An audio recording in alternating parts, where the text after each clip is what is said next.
Close your eyes, no really close them, because this story is not written in ink or typed in books. It is not recited by scholars or found in the classrooms. It is whispered through dust, etched in stone, buried beneath the sands and oceans and roots of time. This story does not begin with once upon a time. It begins before time learned to count itself, before the first fire was lit, before breath carried names. Where we are going, maps will fail you. Calendars will blur, dates will dissolve, because this path was never carved by logic. It was traced by memory that lives in the bones of the earth and somewhere deep inside you, in the marrow of your breath, in the pause between heartbeats. This is not a bedtime story. This is a soul story, a pulse older than breath, a murmur in the deep. It begins in silence and it ends in knowing. It moves like wind through reeds, like shadow through water, softly. Surely you have heard it before. In the hush of caves, in the echo of canyon walls, in the shadow between the stars, it is the breath behind ancient chants, the pause after the drumbeat, the stillness that holds the sacred. This is the story of forgotten civilizations,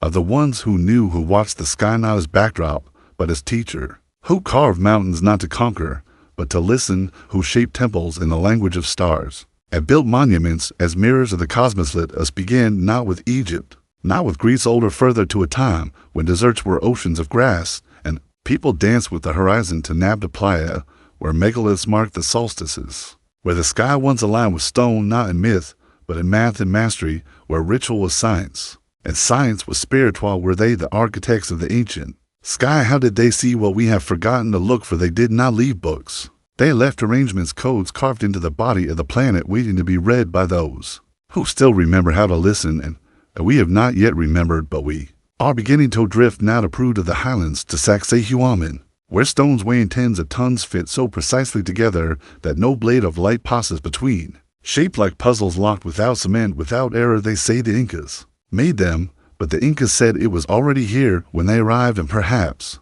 it always wastes question echoes. How did they do it? Why did they do it? And what knowledge did they carry that we have set aside? What harmony did they follow? What sound did the stone respond to? What music of earth did they remember that we forgot? Further still, to Tiwanaku, where the sun gate rises from the plateau, not just a monument, but a message. Beings carved in high relief, holding objects we cannot name, wearing expressions we cannot decode, their eyes wide, not with fear, but with remembrance, as if they were looking back at us, waiting for us to see them again. There is thin here, and maybe that is why the veil is thinner. To hear the sky feels close, like it is watching, like it remembers us too. And the stones, though weathered, still hold the code, still hold the pulse, still hold the door across the ocean to Micronesia, to Nan Madol, built on coral platforms stacked with basalt columns, black and hexagonal. No quarries on the islands, no cranes, no mortar, just knowledge, just vibration, just something we use to understand how to move stone with sound, how to build with silence. See a city floating on water, like a dream made solid, silent now, but still alive, still whispering beneath the waves, still calling in the language of tides. And still,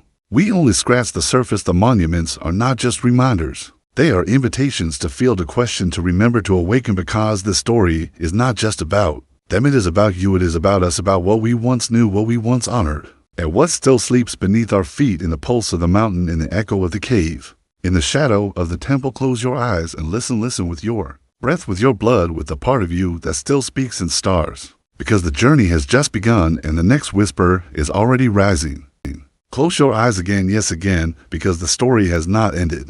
It is only beginning to stretch, to breathe, to open wider than the world you've been shown, wider than the borders you were taught to stay within, deeper than language, older than myth, more sacred than any forgotten name carved into broken stone. New are not moving forward. We are spiraling inward like time used to. Before we tried to straighten it, we spiral through memory, through myth, through silence, through mystery that refuses to wear a name. And as we spiral, we begin to feel what the ancients once breathed, what they sang into the stone, what they whispered into the earth. You see the ruins, but do you feel what lingers between them? Not just stone, not just weather, but presence. Something watches through the cracks, something waits in the light between leaves, something remembers. Even if we do not, the air still hums. Where chants once echoed, the ground still pulses. Where drums once called stars to attention, let us walk now into the sands of Arabia, but not to palaces or minarets, to a place buried not by time, but by silence, to Aram, the city of pillars once spoken of in the Quran, that lost beneath dunes, that moved like whispers, its streets gone, its memory Nassim. Say it sank into the sand as punishment, others say it was hidden for protection. But what is known is that structures remain subterranean, aligned with stars, built with hands that understood resonance, not religion, but frequency, a way of speaking. With the divine through stone, through sound, through space itself, they tune matter. The way we tune strings to create harmony between dimensions, we travel now to the Red Sea to Socotra, an island adrift from sense and science with trees that bleed red and winds that speak old names, legends say beings came here not by ship, but by light arriving in silence, leaving glyphs in caves with fingers longer than memory, with voices that vibrated more than air, that drew with light. They planted seeds in the ground and in the mind, seeds that would bloom only when the time was right, and perhaps now. The petals are beginning to stir. Dragon's blood tree twists towards sky as if asking something. We forgot how to answer, and somewhere in those cliffs are stories that predate language, told in rhythm, in root, in breath, in color. We have now seen Sentinel northward to Armenia, to Zorat's Kara, stones like soldiers staring skyward, with holes drilled clean through, not for decoration, but alignment, with Sirius, with cycles too vast for clocks, too deep for calendars, marking not just seasons, but awakenings, movements of consciousness, moments when the veil thins, and the sacred can be seen. They say it is the Armenian Stonehenge, but it is older, wilder, more direct, because it was not built to impress, it was built to remember, to mark, to sync the soul with the stars. It was not a place of worship. It was a place of becoming, a space where one did not pray to gods, but remember the God within you. Must understand the ancients were not guessing, they were listening. They did not divide heaven and earth, they wove them together, breath and shadow, stone and sky, memory and now. They lived where we dreamed, they walked where we wonder, they knew what we have forgotten to believe. Let's move again, this time not far, to Romania, to the Bucegi Mountains, where rumor lives louder than report, where caverns are said to hold chambers of knowledge, geometrically perfect, energetically sealed, guarded not by doors, but by frequency. Stories whisper of holographic libraries, of DNA maps stored in vibration, of machines that respond not to touch, but to intention, of a discovery buried not by earth, but by secrecy. Why hide knowledge unless it threatens forgetting? And what is more dangerous than forgetting is the remembering that follows it. That is why so many doors were sealed, not because they led nowhere, but because they led inward, to the part of you that is eternal, that cannot be marketed or measured, that cannot be sold or silenced. To continue west of Bosnia to the town of Visoko, where hills rise like pyramids because they might be, and beneath them tunnels air rich in negative ions, silence alive with hum. Measurements show the frequency of the earth's heartbeat, human resonance, steady, strong, still whispering. People who walk there say they feel different, like something is lifting, like something is being tuned. Some laugh, but others walk out healed, because what these places do is not entertain. They recalibrate, they adjust. What modern life has misaligned, they restore. What noise has drowned, they soften. What hardness has hidden, so pause here. Place your hand against the wall and feel not stone, but story, not ruin, but rhythm. The earth is not just ground, it is memory, and every chamber you walk through is a breath you have taken before, a dream you once had, a truth you once lived. We are not wandering, we are returning. We are not searching, we are remembering. The spiral turns, the breath deepens, and the next whisper is already waiting. The stars shift above you. They do not rush, they do not falter, they simply turn, and so must we. This time, we travel not by sea or sand, but by stone. To the Andes, to the sacred spine of South America. Where clouds kiss mountaintops and breath becomes prayer. Here, nestled high above the world, we find a city built not with mortar, but with memory. Machu Picchu, the city above the clouds. But this is not just the tale of the Incas. This is older. Below the newer stones, older ones wait. Larger, sharper, fitted so perfectly that even time has failed to break them. Walls where no blade fits, angles that defy erosion. Stones too heavy for even the strongest hands, and yet there they stand, without cranes, without wheels. Without explanation. They say the Incas inherited the bones of something older, something wiser, something that built with thunder in mind and left no instruction behind. What was this city? A royal retreat, a temple to the sun, or something else? Something watching, waiting, meant not for gods above, but for watchers below. The clouds shift, the path fades, but the whisper lingers, and it calls us now north, to the red dust of Utah. To the ancient cliffs of Mesa Verde, where homes cling to stone like memories cling to dreams. The ancestral Puebloans once lived here. They carved rooms into canyon walls, stacked them like HONEYCOMBS. Each one facing the sun, each one catching the wind just right. They built kivas, round ceremonial chambers, sunken into the earth. Sacred circles where voices met echoes and fire met story. They tracked the solstice with stone. Followed the moon like a guide. And then, one day, They left. Not with fire dot, not with blood dot, just absence dot, as if they heard something we could not. As if the stone whispered go, and they obeyed. Now, lizards scurry across abandoned walls. The wind weaves through empty windows. But the energy remains dot, it doesn't shout dot, it hums. And now we cross oceans again dot to a place not found on maps. A place said to lie beyond the pillars of Hercules dot Atlantis dot yes, that Atlantis, you've heard of it. But not like this, not as a fable, not as fantasy, but as a memory so old, it blurred into myth. A city of rings dot gold, silver, and orichalcum, a city powered by crystal, some say. A place where man and God walked as one, until pride cracked its foundation. Until water rose in fury dot and silence fell forever. Plato wrote of it, others dismissed it. But deep in the Atlantic, solar maps reveal sunken ridges, buried walls, grids where no grid should be. Did Atlantis fall in a single day, or did it fall long before that, when its people stopped listening? No one knows. But when the tide is low and the moon is high, some say you can still hear music beneath the waves. Not loud, but steady dot, like the final heartbeat of a dream that refuses to die dot. We move again. This time to the east dot, to the forest of Cambodia dot, to a city that once ruled the jungle like a quiet empire. Angkor dot, the lost mega city dot, built not in straight lines, but in spirals dot, built not with conquest, but with water dot. Every reservoir, every canal, carefully carved to catch the sky. Temples not for kings, but for balance dot. Angkor Wat, the crown of it all, rises like a lotus from the earth, perfectly aligned with the stars, carvings that stretch across time, dancers frozen mid-motion, demons and gods locked in stone embrace. But this city defeated, the jungle returned. The roots swallowed towers dot, and for centuries, the world forgot, until someone noticed strange mounds from above dot, to perfect to be natural dot, to ancient to be new. The earth had hidden a metropolis dot, larger than London dot, built without iron, without wheels, but with harmony dot, with knowledge dot, and with an understanding of balance that we still fail to grasp. The trees hum it now, that balance, that breath, that rhythm, they remember dot, and so do we.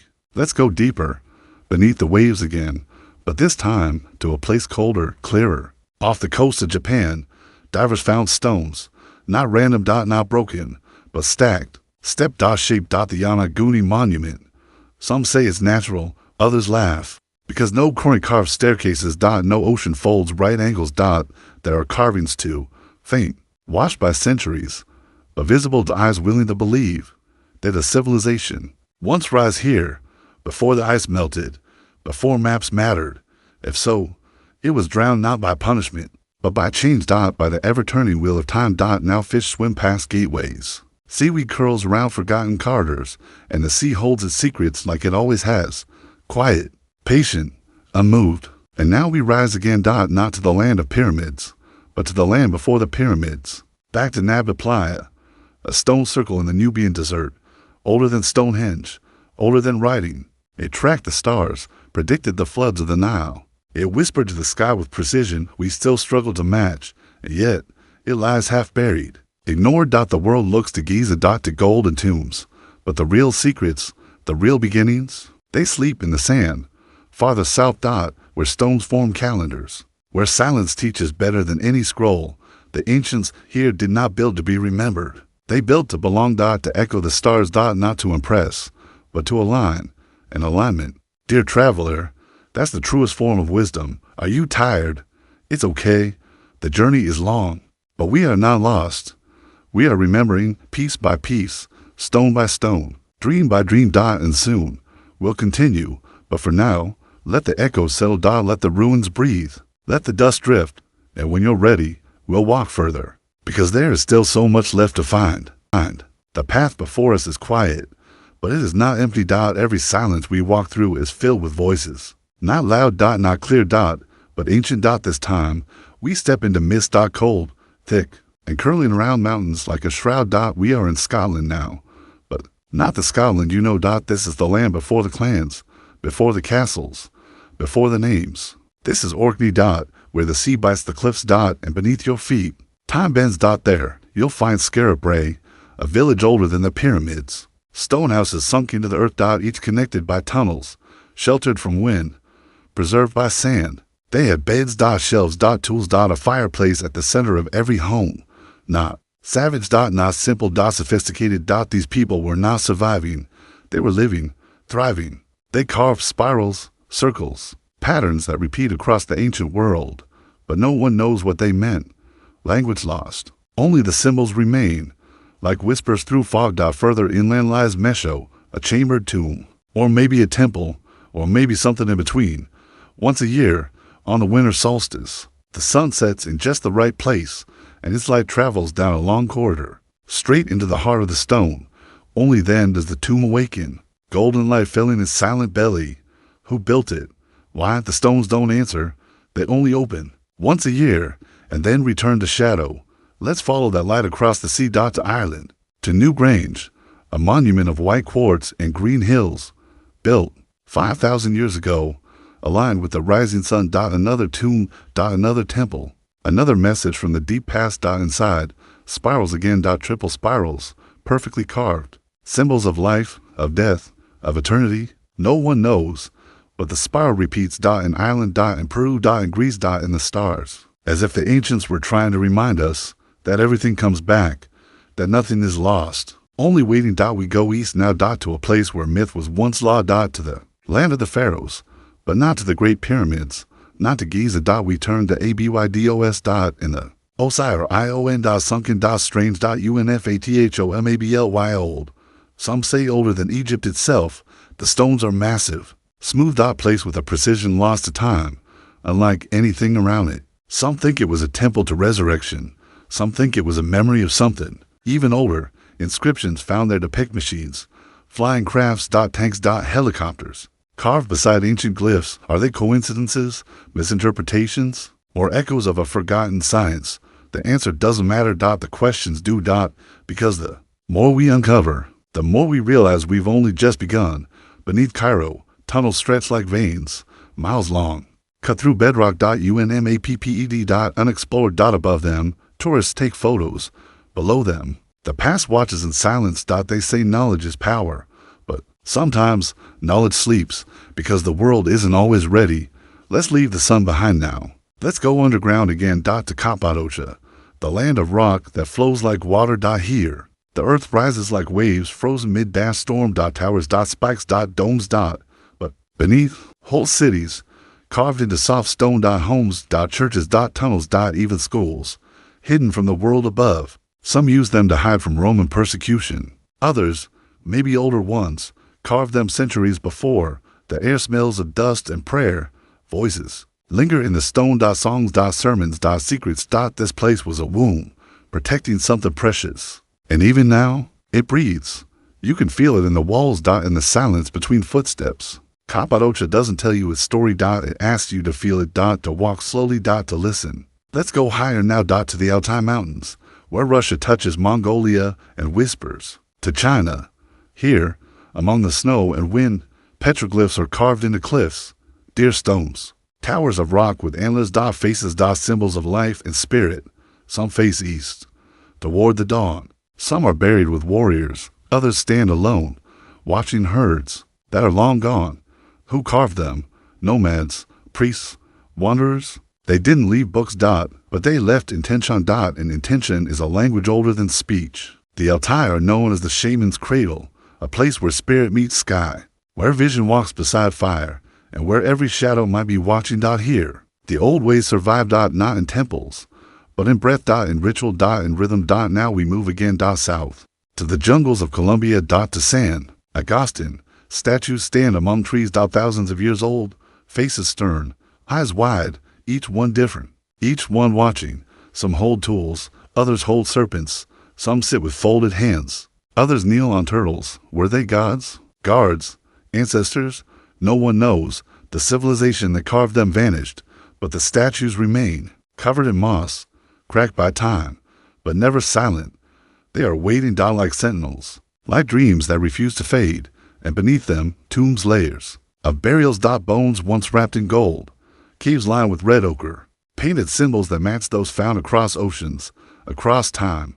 Are they connected? Or are these truths universal? Shapes our souls remember, even when our tongues forget. We do not answer that now. We rest. We listen. We let the stones speak. Because in every ruin, every bone, every forgotten path.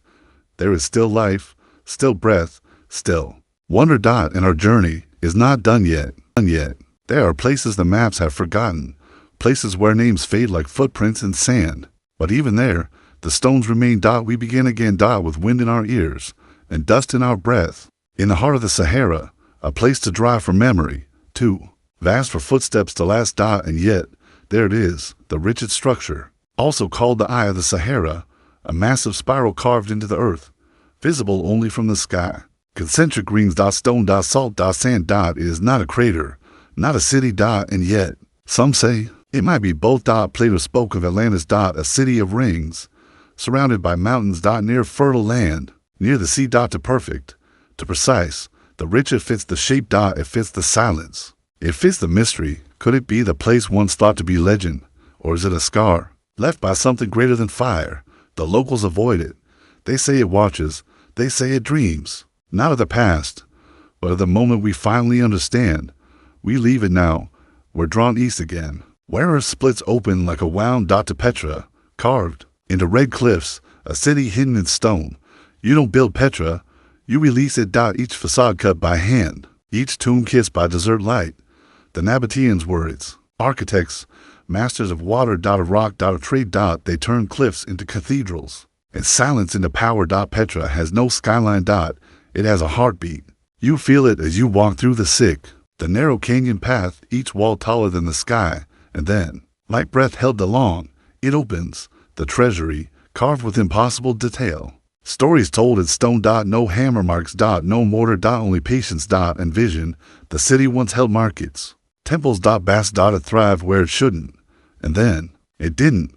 The trade routes shifted, the waters dried. The wind returned. But Petra did not fade. It endured. Waiting. Until explorers stumbled upon it again. And once more, the walls began to whisper, let's follow trade now. Let's follow spice and story. And wind. Down to Africa's eastern coast. To Great Zimbabwe, a city of granite. No mortar. No glue. Only perfect fit. Walls over 5 meters high. Curved. Layered. Designed with a rhythm that still confuses engineers. It was a center of trade. Gold flowed through its veins. Ivory. Silk. Thought. The people who built it left no writing, only walls and towers. And memory passed down through voices for years. Others denied they built it, said it was too advanced, said it had to be foreign. But it wasn't. It was African. It was native. It was brilliant. And still, it was forgotten. Now birds nest in its crevices. The stone warms beneath the sun. And if you press your ear to the granite, you may hear drums that no longer play.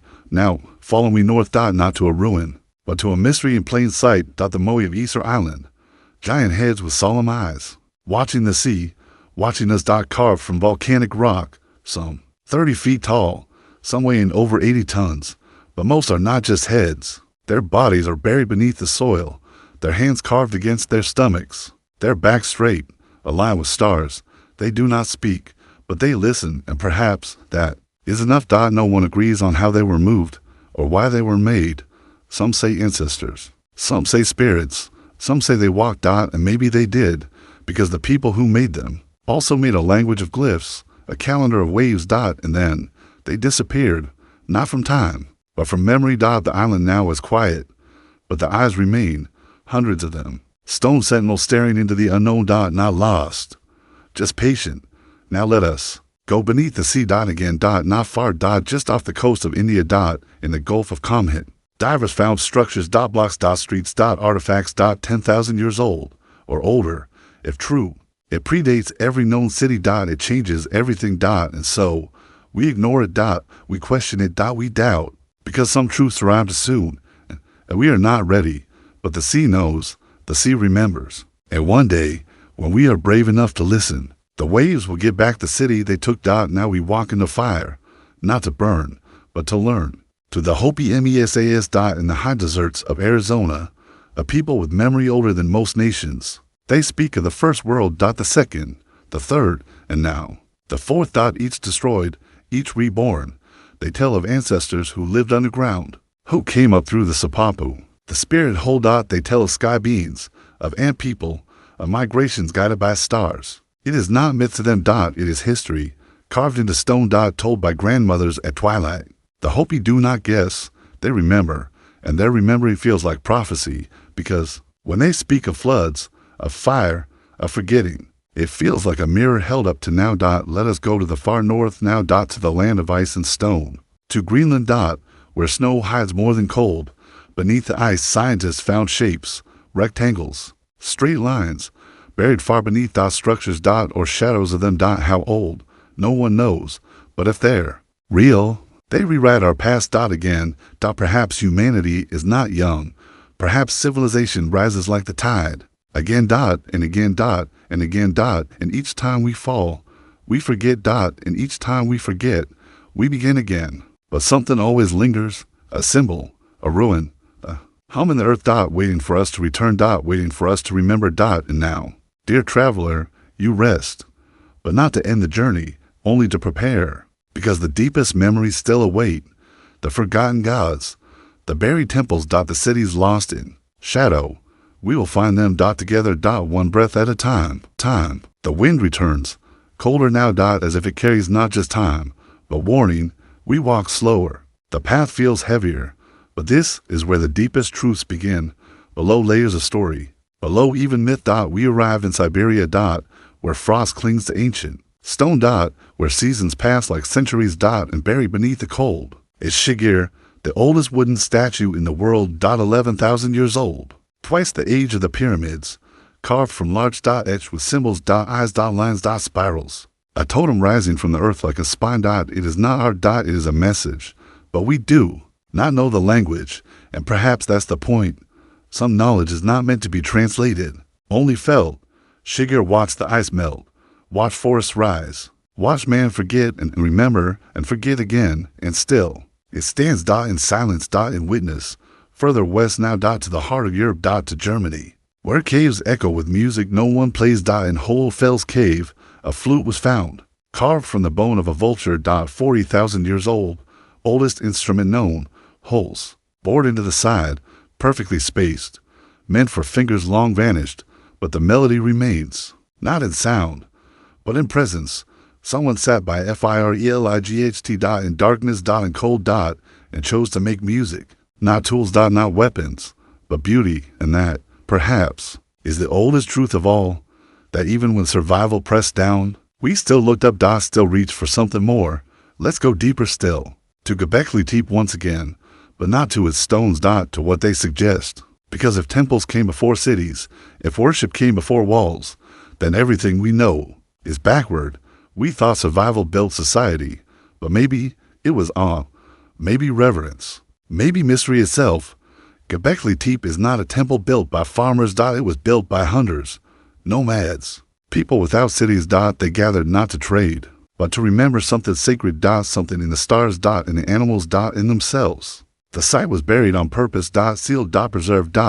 As if they knew we'd find it, and that when we did, we'd ask the wrong questions. It was never about how. It was about why. Why build? Why carve? Why leave it behind? And the answer? Maybe they knew something we've forgotten. That stories are not passed through words alone. They are etched into stone. Into rhythm, into earth itself. Let's move north now, to the rolling hills of England. To Stonehenge. The great circle of shadow and silence. No matter how many tourists gather, it remains aloof, unbothered. It speaks only to the sky, aligned with solstices, with sun and moon. But also with death. Nearby, bones rest beneath mounts, generations buried around the stones, not beneath them. Around. As if circling something sacred. Was it a calendar? A temple? A machine? Perhaps all of them, perhaps none. Its stones are not local. Some were carried hundreds of miles. How? We don't know. Why? We pretend to. But the truth lies in the gaps. In the silence between explanations. Stonehenge doesn't explain itself. It waits for those who ask better questions. The spiral calls again. We return to the Mediterranean. To Malta, where megaliths rise like frozen waves. Qugantija, Menasra, Kawar Kim, temples older than anything in Europe, aligned with the solstices, shaped with precision. Their doorways curve, their chambers breathe. Some stones weigh over 20 tons, move without wheels, without beasts of burden. Just hands. Hands guided by intention. And faith. They say the temples were built by giants. That women with breasts like hills lifted stones with ease dot it is. Myth. But like all myth, it carries truth, because these places feel maternal dot womb dash like dot protective, not made to dominate, but to hold dot to shelter dot to receive. The carvings are soft, curves, spirals, life blooming in stone dot, and then they'd have vanished dot, no war dot, no famine dot, just quiet dot, as if the people simply stopped, and the earth began to cover what they had loved. Let's go now to China dot, to the Long Yu caves. Massive chambers carved from sandstone, every wall etched with parallel lines dot, not for decoration, but purpose dot. No records exist dot, no text dot, no myths dot, only silence and stone. The caves are enormous dot, over 30 meters tall, perfectly symmetrical dot, cut with tools we no longer use, or perhaps never had dot. No debris was found dot, as if the stone removed was swallowed by time. Some chambers connect dot, some stand alone, but none make sense, not yet, and maybe they never will. Maybe mystery is the point. We look again toward water dot, to the Caspian Sea, to Durban, a gate between worlds. Fortresses stretch into the sea, built from knowledge now rusted. Some say the wall was made to hold back tribes. Others say to hold back something else dot, something older, something that once crossed freely. The locals speak of Jin dot, of beings of fire dot, of ancient wars no book remembers, and who are we to say otherwise? Not everything ancient was human dot, not everything buried is dead. Let's go further now dot, to Japan, not to its cities dot, but to its mountains dot, to the Kofun, massive keyhole-shaped tombs, covered in earth, guarded by moats, filled with secrets only a few have been opened dot, most are sealed dot, protected by the government, declared sacred. Why? What lies within? The people once believed the emperors came from the sun, not metaphorically dot, literally dot, from the gods, and perhaps their tombs still carry that light, still glow beneath the soil, waiting for an age bold enough or foolish enough to ask what sleeps inside dot. And now we pause dot, the journey bends again, but the silence never ends. The earth is not quiet, she hums, she dreams dot, she remembers, and we, who walk upon her back, are beginning to remember the dot. So breathe, feel your bones dot, feel the dust inside them, the stardust, the soil, the echoes. We are made of ruins, and of what came before ruin. We are not alone. We never were. Close your eyes again. Let the dust settle around your thoughts. Breathe in slowly dot. Do you feel it? That subtle vibration in the stillness, that hum beneath the silence, that is sound. Older than music, older than language, older than us dot, the ancients. New sound was more than noise dot. It was force dot. It was structure dot. It was sacred. Let us begin where science meets mystery dot, in Egypt dot, not the pyramids this time, but inside them dot, in the king's chamber of the Great Pyramid. There, something strange happens. Clap your hands. The echo doesn't behave dot, it bends dot, it resonates. Frequencies bounce like whispers off stone. The sarcophagus in the chamber, it hums at 440 hertz, a frequency aligned with heartbeats dot, with sacred chants, with blood. The pyramid wasn't just a tomb dot, it was a resonator, a monument tuned like an instrument, built not only with stone, but with intention dot, and the granite used, conductive dot, not decorative dot. The ancients were not playing with death, they were playing with energy. Now, travel east dot, to India dot, to the temples of Ellora, carved into basalt cliffs, not built, carved, hollow downward from the top, a reversed mountain of devotion, Kailasa temple, the crown of it, entire structure chiseled from a single rock dot, with columns dot, chambers dot, towers dot, statues, sculpted not in pieces, but all at once dot, an impossible feat, even with modern tools. But the temple does more than stand dot, it sings dot, stand in the center dot, chant dot, the walls reply, the harmonics rise like incense, built not just for sight, but for sound. Every stone has a frequency, and the builders knew how to shape it. Further east, to Tibet dot, where monks still chant tones that shake the air dot, deep, guttural syllables, carrying centuries in a single breath. They say sound can move mountains. They don't mean metaphor. They mean resonance dot, vibration dot. The earth responds when you speak to it the right way. Further still, to the Coral Castle in Florida dot, modern, yes, but built with ancient knowing, carved by one man, Edward Leedskalnin. He moved stones heavier than cars dot, alone dot, without machines.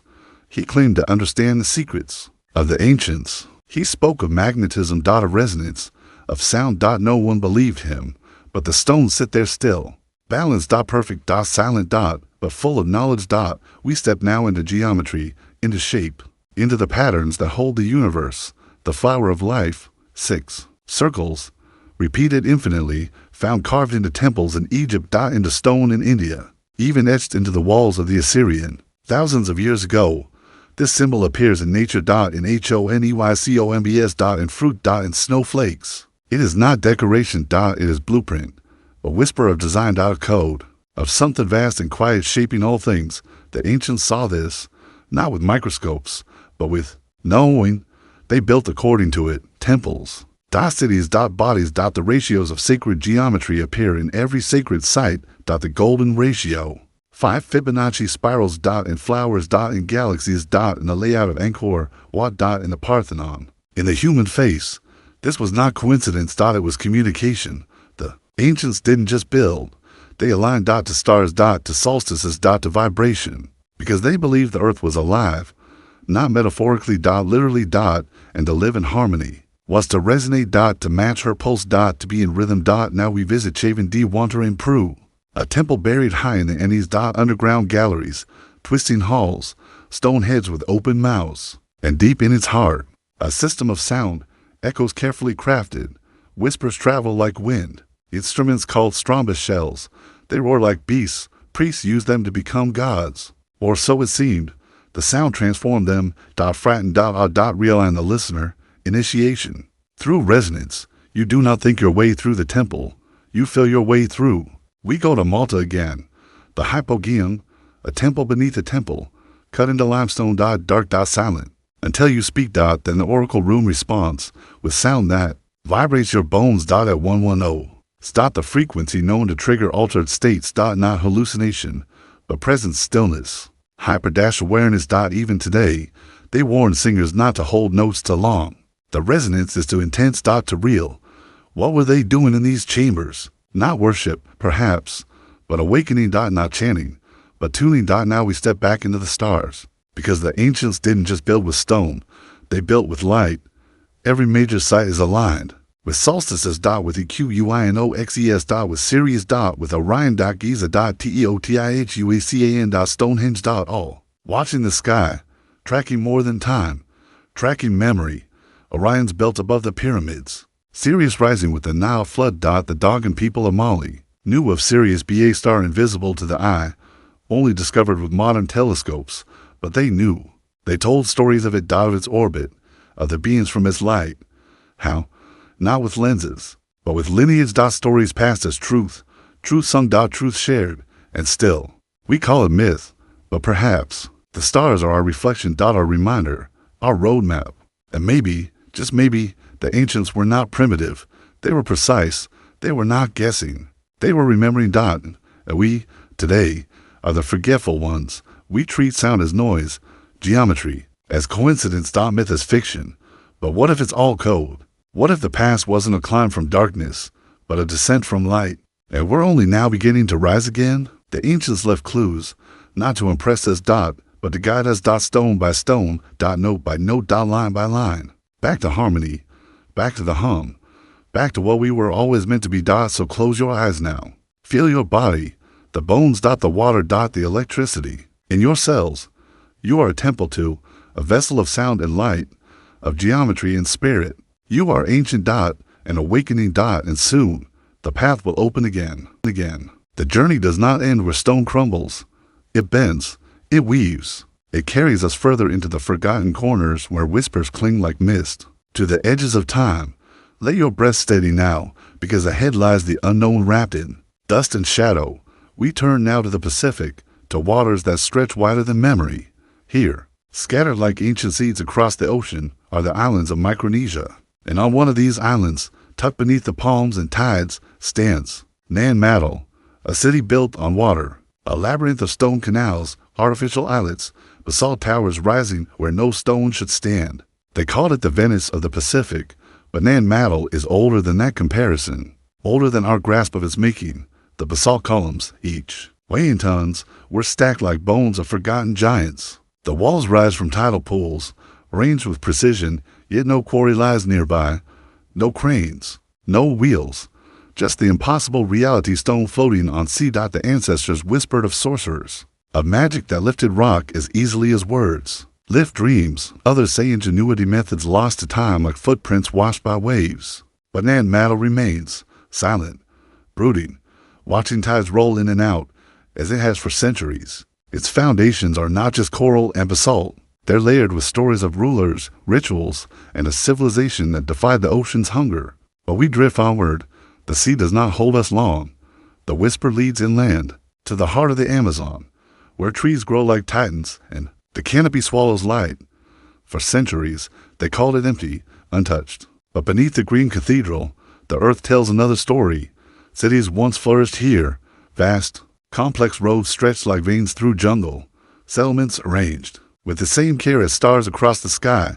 We call them legends, fictions, but satellite eyes see patterns in the forest. Geometric clearings, mounds, causeways hidden beneath roots. Terra prey to the black earth engineered to sustain life beyond natural means. The people of the Amazon sculpted soil itself, created fertility where none should thrive.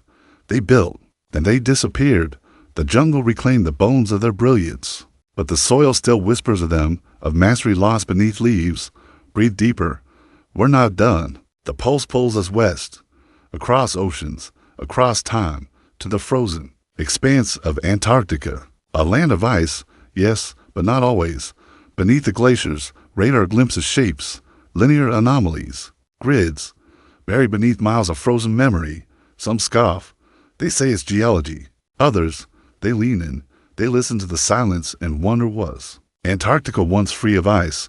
Were there civilizations before the snow came? Before the earth tilted and history was swallowed whole, the ancients told of lost continents, of Lemuria, of Mu, places erased by water or time or both, and now, beneath, ice older than human pride, perhaps their ruins still dream, waiting for thaw, waiting for remembrance. We keep walking. The shadows grow deeper, but so does understanding. In the sands of Iran lies the ghost of Shari Sukta, the burned city, a place of innovation hidden beneath dust. They found an artificial eye here, crafted from bitumen and gold, over 4,000 years old, a prosthetic beyond its era. Nearby, a board game, older than chess, and the skull of a girl, brain surgery etched into bone. The city burned, yes, but knowledge flickered in its ashes, evidence of minds unbound by their century, of humans reaching forward. Before the world was ready to follow, feel that, the ground hums. Time doesn't march, it spirals. We chase the spiral now, eastward, to the Korean peninsula, to the megaliths of Gachang, Wasan, and Gangwa. Dolmens, hundreds of them, stone tables standing across the hills like ancient sentinels. They weigh as much as forgotten temples. They guard fields that once bloomed with life and death entwined. Burial sites, astronomical markers, their purpose lost but their presence undeniable. The stones remain, silent, solid, proof that even where the written word fades, the earth keeps record. We are not at the end, only the next breath in the song of ruins. Do you hear it? The hum beneath history, the echoes of the lost. They call, not in despair, but with invitation, to remember, to question, to walk further. We will. The wind bends again, carrying us across mountains, across deserts, across memory itself. There's no straight line through time, only curves, spirals. Forgotten detours etched into earth and bone. Step softly now. The next whisper begins beneath. Sand and sun, in the cradle of Africa. We stand at the foot of Lalibela, in the highlands of Ethiopia, carved not upon the land but into it. 11 churches, chiseled straight from volcanic rock, not built released, freed from the mountain as if they were always waiting beneath the surface, patient, eternal. Each chapel plunges deep into the earth, connected by trenches and tunnels hidden from invaders. Sheltered from time, the people say angels guided the hands of the builders, that the work was divine. But even divinity required mastery, the precision of alignment, of acoustics, of engineering beyond its era. At dawn, the stones bleed orange. At dusk, they hum with quiet. And beneath the footsteps of pilgrims lies history deeper than scripture, older than dogma. Proof that faith, when fused with geometry and grit, shapes the impossible. But we are not meant to linger long. The past waits elsewhere. We follow the Nile now, not to its delta, but to its forgotten source. South, to Uganda, to the mountains of the moon. Snow-capped peaks where legends say the waters of life begin. The ancients mapped them. Though few believed, They spoke of great lakes, of silver mists, of rivers that birthed empires downstream, and within those peaks, the remnants of knowledge wrapped in myth, petroglyphs etched into stone, symbols spiraling like cosmic maps, tribes whispering of sky gods and watchers who walked the ridgelines. Long before borders drew their lines in the dirt, we descend again. Deeper the soil shifts beneath us, and suddenly, we stand in the heart of Mexico, but not in temples tourists tread upon. Below them, beneath Teotihuacan, in the city of the gods, the avenues above shimmer with ancient grandeur, the pyramid of the sun, the pyramid of the moon, aligned with stars, bathed in legacy, but beneath, tunnels sneak through earth, hollow chambers hidden beneath foundations. Recently unearthed by modern explorers, the passages reveal rivers of liquid mercury, pools shimmering like molten mirrors, untouched for millennia. Why mercury? Some say ritual. Others, technology misunderstood by modern eyes. The ancients mapped the stars, harnessed magnetism, manipulated resonance. Perhaps they understood reflection not merely as image but as portal, as threshold, as key dot, and the whispers deepened still. We travel south to Bolivia, to Tiwanaku, ruins sprawled across the Andean plateau. Kissed by cold winds and harsh sun, the stones here defy explanation. Some weigh over 100 tons, cut with precision impossible even by today's machines. Faces of giants gaze across forgotten plazas. Glyphs hint at languages unspoken for thousands of years. And then, there's Pumapunku, massive H-shaped stones, carved as if molded, their edges so sharp they slice the air. The joins are perfect. The purpose, a riddle wrapped in stone. Archaeologists debate. Engineers marvel. Locals whisper this was the work of the Viracocha, the great civilizers. Beings of light who came from the sea, taught mankind, then vanished. The past here does not sleep, it stares back, unblinking. Further still, across oceans of sky, we land in Siberia's Valley of Death, a remote expanse shrouded in frost and fear. Locals speak of metal cauldrons buried in permafrost massive domes, half sunken into swamps. Ancient hunters found them, scarred by radiation burns. The cauldrons hum, they buzz, they pulse with energy no one understands. Some say they're remnants of an ancient defense system designed not to repel armies, but to guard against sky-borne threats. Others call them myth, but the animals avoid them.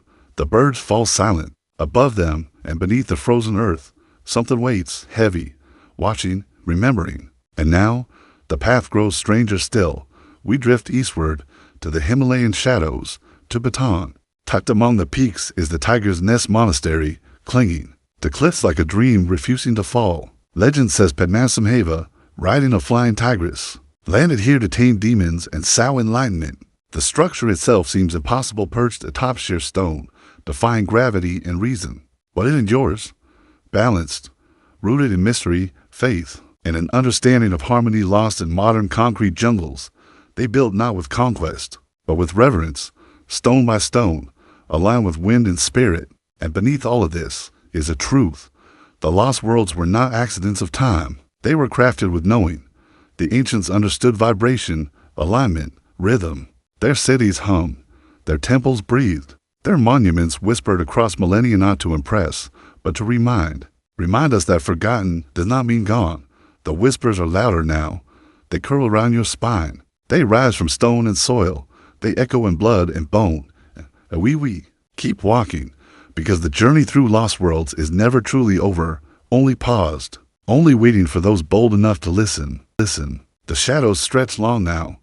The past wraps around our ankles like fog, but the journey presses forward because beneath every forgotten ruin, every buried city, lies another layer still waiting to rise. We sail north now, across the cold Atlantic, to the Faroe Islands, jagged cliffs, battered by wind, rising like teeth from restless seas. Sheep graze where Vikings once landed, but their story is only the newest chapter. Beneath the peat and rock, ancient structures whisper of forgotten hands, stone circles half swallowed by moss, foundations aligned to stars that no longer guide our ships. Some say monks came before the Norse. Others say the islands held secrets long before parchment remembered their names. The sea keeps her counsel, but the stones speak quietly to those who pause and press here to earth. We drift east now, across Europe's spine, to the heart of the Czech Republic, to the forgotten settlement of Dolní Vstanis, an Ice Age village buried for tens of thousands of years, but not lost. Here, beneath layers of frozen soil. Archaeologists found proof that civilization does not begin with empire, but with fire, with art, with vision. They uncovered the Venus Adonis Stannis, a ceramic figurine crafted 25,000 years ago, the oldest known fired clay artifact on Earth. A woman's form, shaped by hands that saw beyond survival. They sculpted beauty before they conquered agriculture, before they charted borders. Around her, remains of huts, woven fibers, woven dreams, footprints of children preserved in the mud. A snapshot of humanity's awakening, proof that wonder predates war, that creativity burns even in the harshest winter. The spiral tightens now. We cross steppes and mountains. We arrive in the cradle of Mongolia's forgotten empires, buried in the Altai Mountains. Beneath clouds that touch peaks like wandering spirits lie the frozen tombs of the Scythians, nomads, warriors, artists of the steppe. The ice preserved everything: their clothing, tattoos etched into skin, even the expressions upon their faces. They carried not just weapons, but memory woven into every thread. Horses buried beside them, adorned in intricate harnesses, gold jewelry crafted with impossible detail. But their language vanished, their songs silent. And yet the bodies remain, the symbols linger, and the ink beneath their skin tells stories older than empire. We walk further. The ground shifts beneath our feet as we cross south, to the dense jungles of Indonesia, to Gunung Padang, a megalithic site cloaked in volcanic rock and layered with controversy. On the surface, terraces, columns, basalt blocks, but beneath, ground-penetrating scans reveal chamber after chamber, structure after structure, buried deeper than the accepted timeline of civilization. Some say it's 12,000 years old, others much older, but the stones don't argue. They sit, heavy, waiting, carved by hands forgotten by history books, aligned with the stars, pulsing with the quiet certainty that humanity has risen and fallen more times than we dare to believe. The journey sharpens now. We cross oceans again to New Zealand, a land where the bones of giants are whispered about in firelight. Maori elders tell of the Pachupairi, pale-skinned beings, taller than men, living in mist-shrouded forests, weaving spells and songs before vanishing into legend. Skeptics dismiss them, but deep in caves, under layers of soil, bones have been found: elongated skulls, towering frames, traces of people who walked this land long before recorded migration. Are they myth, or fragments of a forgotten chapter, erased not by time, but by fear? The mist curls tighter now, but we follow. We drift west once more, across continents, across epochs, to the deserts of Saudi Arabia. Amidst barren sands stand towering figures, etched into rock faces by hands unseen for millennia. The camel carvings, gigantic reliefs of camels and other creatures, carved with precision unmatched even by modern sculptors. Their age debated, their purpose unknown, but their presence undeniable. They stand defiant against the erosion of time, proof that when history fades from parchment, it lingers in stone. But the deepest whispers still wait. We travel now not in miles but in pulse, beneath the earth, to the tunnels beneath South America's Andes, the Chincana labyrinth, a subterranean network said to stretch for miles beneath Cusco and beyond, linking ancient temples, secret chambers, forgotten cities. Locals tell of explorers who entered, never to return, of golden relics hidden beyond reach, of knowledge buried to shield it from conquest. Few dare descend, fewer still emerge, but those who listen carefully can still hear the low, steady murmur of stone remembering. And now, the stars call us upward once more, not to gaze, but to understand. Across the globe, across forgotten temples, across every whispered myth, the alignment repeats. Orion's belt mirrored in the pyramids, the Pleiades etched into rock art from Nevada to Siberia, Sirius rising, synchronizing with flood and harvest. The ancients built with stone, but their blueprints were celestial. They were not guessing. They were remembering. And now, so are we. The path continues. The hum deepens. The forgotten worlds are not gone. They wait, and we walk on, walk on. The wind turns colder now, not with fear but with memory. The kind of chill that rides alongside ancient truths too old to name. We follow that wind across stone, across forgotten borders, until we stand in the high plateaus of Turkey. Beneath our feet, beneath layers of dust and history, lies Karahan Tepe, older than Göbekli Tepe, older than the pyramids, older than the maps we trust. Here, stone pillars rise from bedrock, carved with serpents, foxes, human forms melting into symbols. But unlike Göbekli Tepe, Karahan Tepe reveals something more intimate. Carved heads peer from within chambers. Underground enclosures sneak beneath the hills. Some say it was a temple of stars. Others say a portal, a threshold between worlds. Buried by hands that understood cycles long forgotten. The stones whisper alignment. They hum with questions older than language, and yet the answers, they refuse to stand still. We drift east now, across borders invisible to the ancients, into the cradle of the Indus Valley, beyond Mohenjo-Daro, beyond Harappa, to a site few speak of, Rakhigarhi, a city sprawling beneath farmland, its bones hidden beneath the soil of modern villages, larger than its more famous counterparts, streets, arranged with mathematical precision, homes engineered to catch the wind, the sun, the rhythm of seasons. They found beads crafted from stones imported across continents, skeletons buried with care, traces of writing still unsolved. This was not a lone spark, it was a civilization, complex, networked, connected. But its story ended not in flames but in forgetting. The whispers lead further now, south. Across oceans we arrive in Australia, not for the red sands, not for the reef, but for the songlines, the invisible pathways etched across the continent by the first peoples of the land. The DREAMTIME. An ancient map, sung rather than drawn. Every rock, tree, waterhole a verse, every step a note in a melody spanning generations. The ancestors sang the land into being. They remembered through rhythm, through echo, through the stories woven into earth and sky. To outsiders, the desert seemed empty, but to those who knew, the land was alive with songs older than stone tools, older than pyramids, older than myth as we know it. And we keep walking. The spiral tightens again. We rise into the Alps now, to the high mountain passes between Italy and Austria. There, frozen, beneath ice for 5,000 years, they found Himpsi, the Iceman, perfectly preserved. His clothes, tools, tattoos, all intact. His body tells a story of migration, of knowledge, of survival beyond modern arrogance. They studied his copper axe, his medicinal pouch, the carbon tattoos marking pressure points like acupuncture maps from a forgotten science. He wasn't alone. He was a thread in a vast, invisible web stretching across forgotten Europe. Proof that even in the harshest mountains, humanity carried skill, intention, and wisdom we rarely credit to the ancient past. The ground softens now. We descend to the British Isles once more, but not to Stonehenge.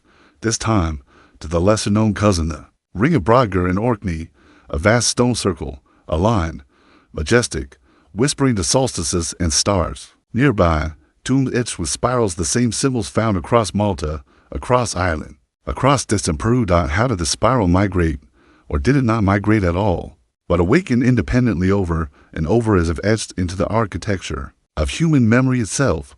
As if the spiral was not a pattern we learned, but a pattern we carried. Buried in bone, in dream, in silence, the mist thickens, but we do not stop. Further east now, to Iran's Zagros Mountains, to Shanidar Cave. There, buried beneath layers of dust and time, they found Neanderthals not as brutish relics but as mourners, as caretakers. Pollen fragments suggested flowers laid beside the dead, a burial older than modern humanity's reign, a message even before cities, before temples, before writing. We honored the fallen, we remembered, we wept. The forgotten world stretched beyond empires, beyond ruins. They pulse in the marrow of who we are, and still, the journey deepens. We close our eyes now, not to sleep but to listen. Beneath every continent, every ocean, the whispers rise, in dreams, in ruins, in the forgotten corners of history books. The ancients are not gone. They wait, and we keep walking. The wind carries us onward. It does not hesitate.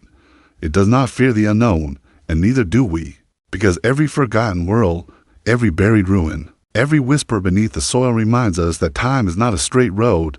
It loops, it folds, it waits. We turn south now, across the Mediterranean, to the sands of North Africa, but not to Egypt. Egypt is loud with pyramids, with monuments that reach for the sun. But further west, buried beneath silence and erasure, lies the kingdom of the Garamantes. Deep in the Libyan desert, where dunes stretch like frozen waves. They built cities hidden beneath sand. They tamed the unforgiving Sahara not with brute strength but with genius. Beneath the dunes, they carved tunnels. Fagar's ancient underground canals, stretching for miles. They drew water from the dry earth, growing crops where no green should thrive. They built fortresses, homes, entire communities invisible to the outside world. Rome called them savages, but the ruins say otherwise. They had astronomy, trade, written language. Lost now to time's hunger, their cities remain half buried, half forgotten, but their defiance still echoes beneath the dunes. We move on. The earth grows older beneath our feet. The trail leads east, to the Arabian Peninsula, to Alula, a valley of sandstone giants, their faces carved by wind and by forgotten hands.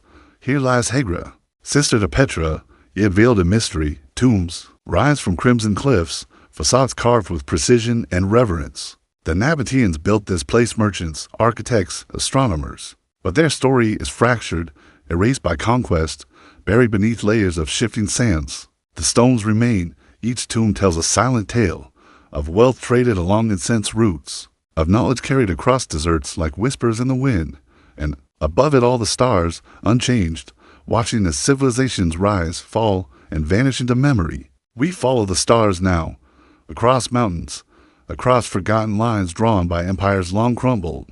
We arrive in Lebanon, where the stones speak in impossible tongues. Baalbek, a temple complex older than history dares to record. The Romans left their mark, but beneath their grandeur lies something older. The trilith of 3 stones, each weighing over 800 tons, cut, moved, placed with precision no modern machine can replicate. How? The question lingers like smoke. Legends say giants shaped them, that Baalbek was built by beings from the stars. Engineers scoff, but the stones do not argue. They simply sit, heavy with silence, pressing their weight into the earth. As the centuries pass, the journey bends again. We cross oceans, vast, relentless, to South America, to a world carved in salt and silence, the Salar de Uyuni in Bolivia, a salt flash stretching beyond the horizon, shimmering like a mirror to the sky. Beneath its blinding beauty, explorers whisper of anomalies, geometric patterns etched beneath the surface, subtle, ancient formations visible only from above. Some say it's nature's hand. Others point to the legends. The Aymara people speak of ancestors older than time, of a civilization that thrived here before the salt, before the desert, before memory itself hardened into crystal plains. The land remembers, even when the maps forget. The hum grows stronger now. We ascend the Ennis once more. Tusac Sehuaman, fortress of the clouds, massive stones, some weighing hundreds of tons, interlocked so precisely not even a blade of grass slips between them. The angles defy explanation. The cuts are sharp, seamless, untouched by time's erosion. Mainstream historians speak of labor, of ropes, of wooden rollers. But the locals tell other tales, of Viracocha, of beings older than empires, of knowledge carried down through bloodlines now frayed and forgotten. We move again. The journey curves north, to North America's forgotten monuments. The Mississippi once carried more than trade, it carried civilization. Cahokia, a sprawling city of mounds and wood-henge alignments, larger than London at its peak. Tens of thousands walked its streets, worshipped at its temples, tracked the stars with engineered precision. The mounds remain. The wood has rotted. The language vanished, but the earth remembers. They say the sun rises perfectly through the wooden circle at solstice, that the city's builders understood harmony between sky and soil, long before conquest rewrote the land story. And the journey, still, it deepens. We cross waters to the Isles of Japan, to Yonaguni, yes, but further now to Okinawa. Submerged beneath the sea, divers have discovered more. Step pyramids, terraces, monoliths. Some dismiss them as nature's work, but the carvings, the angles, they whisper of hands that shaped, that aligned, that remembered. Perhaps a flood erased their cities. Perhaps time simply swept them beneath the tides. But lost is not gone. The ruins sleep, yes, but they do not vanish. Neither do the stories. We walk further. We listen closer. We remember. Because the forgotten worlds, the lost civilizations, the whispers beneath soil, beneath stone, beneath the crashing tide, they are not myths. They are invitations. And the journey is far from over. The echoes have not faded. They curl around us like fog, thick with memory, heavy with the weight of forgotten worlds. But we walk forward still, because every step uncovers more than ruins. It reveals the pieces of ourselves buried beneath centuries of silence. We travel north now, across ice, across shadow, across the edges of the Arctic Circle, to Finland, to a place where the stones hum with stories older than language. The giants' churches, massive stone enclosures, arranged with eerie precision, scattered along the western coast. Walls of boulders, circles, and rectangles aligned to solstices. To the rising and setting sun, yet predating known settlements by thousands of years. Their true purpose, lost. Their builders, anonymous, but the stones remain heavy, deliberate, as if waiting for those bold enough to ask the right questions. Further still, beyond the tundra, across Greenland's frozen face, we follow the faintest whisper of another world. Buried beneath the ice sheet, satellite scans reveal impossible shapes, geometric patterns, angular formations, too precise to be chance. Could civilization have touched this frozen land long before the ice came? Before history penned its cautious timelines? The ice keeps its secrets, but the hum grows louder with every discovery. We drift now across oceans of time, to the ancient lands of Southeast Asia, to the forgotten kingdom of Kampa, hidden within modern Vietnam. Once, they built towers, temples, sanctuaries carved with dragons, celestial beings, lotus blossoms swirling in stone. Their architects fused earth and fire, baking bricks so precisely that no mortar binds them. Yet they endure. The Kampa people mapped the stars, sailed the seas, traded with distant empires, and then they vanished, absorbed into the tides of history. But their temples still rise from jungle shadows, breathing forgotten prayers into the humid air. The whispers guide us further west. We arrive in the cradle of ancient Mesopotamia, but not to Babylon's grandeur or summer's ziggurats. We go deeper, to Tel Brak, one of the oldest cities humanity has known. Here, scattered across the ruins, lie the idols, tiny alabaster figures with enormous, staring eyes, hundreds of them, buried together, watching, waiting. No writing explains them, no inscriptions clarify their meaning. Were they gods, ancestors, guardians? Perhaps all three. Their gaze has endured millennia, pressing upon those who dare to look back. The sands of Syria may bury the city, but the idols never close their eyes. We press on. The journey twists south, to the Horn of Africa, to Somalia, to Las Gil, hidden beneath rocky overhangs in the desert. Here, vivid rock paintings stretch across ancient caves, cows with ornate horns, herders frozen mid-step, symbols spiraling in ochre and crimson, untouched for over 5,000 years. The desert sun has faded kingdoms, erased borders, but these paintings remain, defiant, as if the walls themselves refuse to forget. We step beyond now, across the sapphire expanse of the Indian Ocean, to Madagascar, an island of impossible life. At whispers of impossible history, scattered along its coast lie megalithic ruins, stone tombs, towering enclosures, remnants of structures predating known settlement. The oral traditions tell of Azimba, an ancient, diminutive people, the island's first inhabitants. Some say they vanished into mist, others say they simply watched history from the shadows, forgotten, but not gone. The stones tell no lies, they simply wait. The hum sharpens, the spiral tightens. We journey to Europe once more, but beneath the surface, beneath Budapest, Hungary, an underground labyrinth snakes beneath the city, tunnels, caverns, chambers, some natural, others carved by ancient hands. They stretch for miles, layered with relics of prehistoric life, Roman foundations, medieval catacombs. Beneath every empire, another world sleeps, older, quieter, patient, and still. We walk further, across the Atlantic, to the American Southwest, to Chaco Canyon, in the heart of the desert. They built with stone and celestial knowledge, great houses rise from barren rock, aligned with lunar cycles, solstices, cardinal points. Roads etched into the earth stretch arrow straight for miles, connecting sites with mathematical precision. The ancestral Puebloans mapped not just geography, but time itself. They understood rhythm. They listened to the earth, the sky, the hum, beneath all things, and then they left. No war, no conquest, just absence, but the stones endure. The alignments whisper. The hum remains. The forgotten worlds are not merely ruins, they are mirrors, reflecting who we were, and perhaps who we are meant to be again. And so, the journey does not end. It deepens. The shadows grow longer, the stars grow brighter, and still, we walk. The whispers never fall silent. They gather in the cracks of forgotten ruins, behind the walls of lost cities, beneath the bones of civilizations erased by time's tide. And yet, we walk, because every step is a thread pulling us deeper into The labyrinth of memory.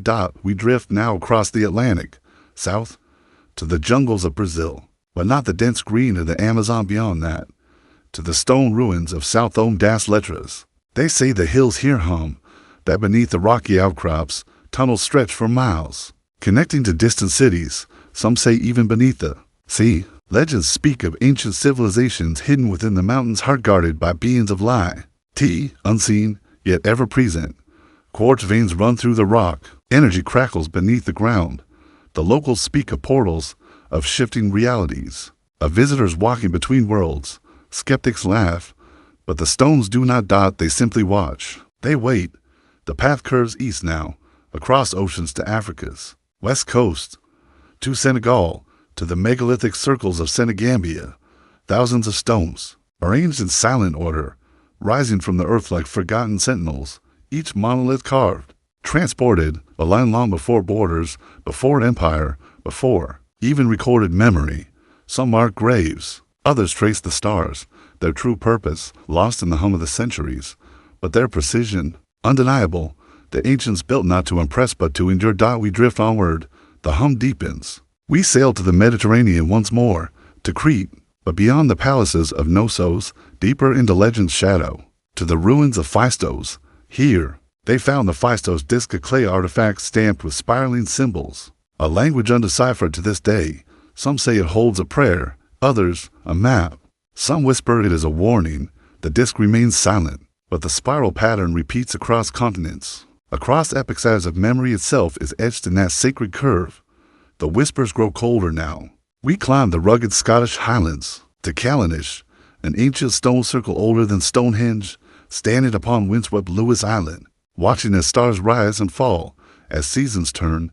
The stones align with lunar cycles, a great, silent calendar carved from the bones of the earth. At midsummer, the moon dances along the horizon, framed by jagged peaks and standing stones, a ritual written in light and shadow, understood by those who dared to listen. Further east, the whispers drift. To the Black Sea, beneath its waves lies another lost world, submerged settlements, towns drowned when the sea rose with vengeance. Evidence that humanity's footprints reach further back than history admits, beneath silt and salt. Tools, walls, pathways, proof that we built, we thrived, and we lost. Long before the stories etched in stone. And still we rise.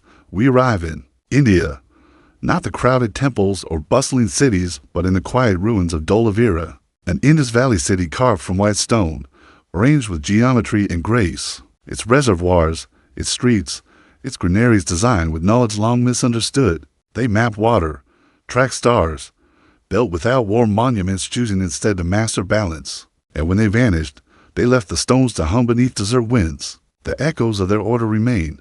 The journey bends again. To the frozen edges of Alaska, to the Inupiat and Yupik traditions, oral histories speaking of times before the ice, when the seas parted, when the land connected continents. Archaeological fragments, tools, hearths, dwellings emerged from the permafrost, whispering that humanity moved, explored, remembered far beyond the accepted pages of Prehisto or Y. The cold keeps secrets, but it cannot silence the hum. Further south, into Mexico's Yucatan Peninsula, we stand before Uxmal, an ancient Maya city where pyramids curve, where arches lift without keystones, where carvings of serpents and jaguars guard every threshold.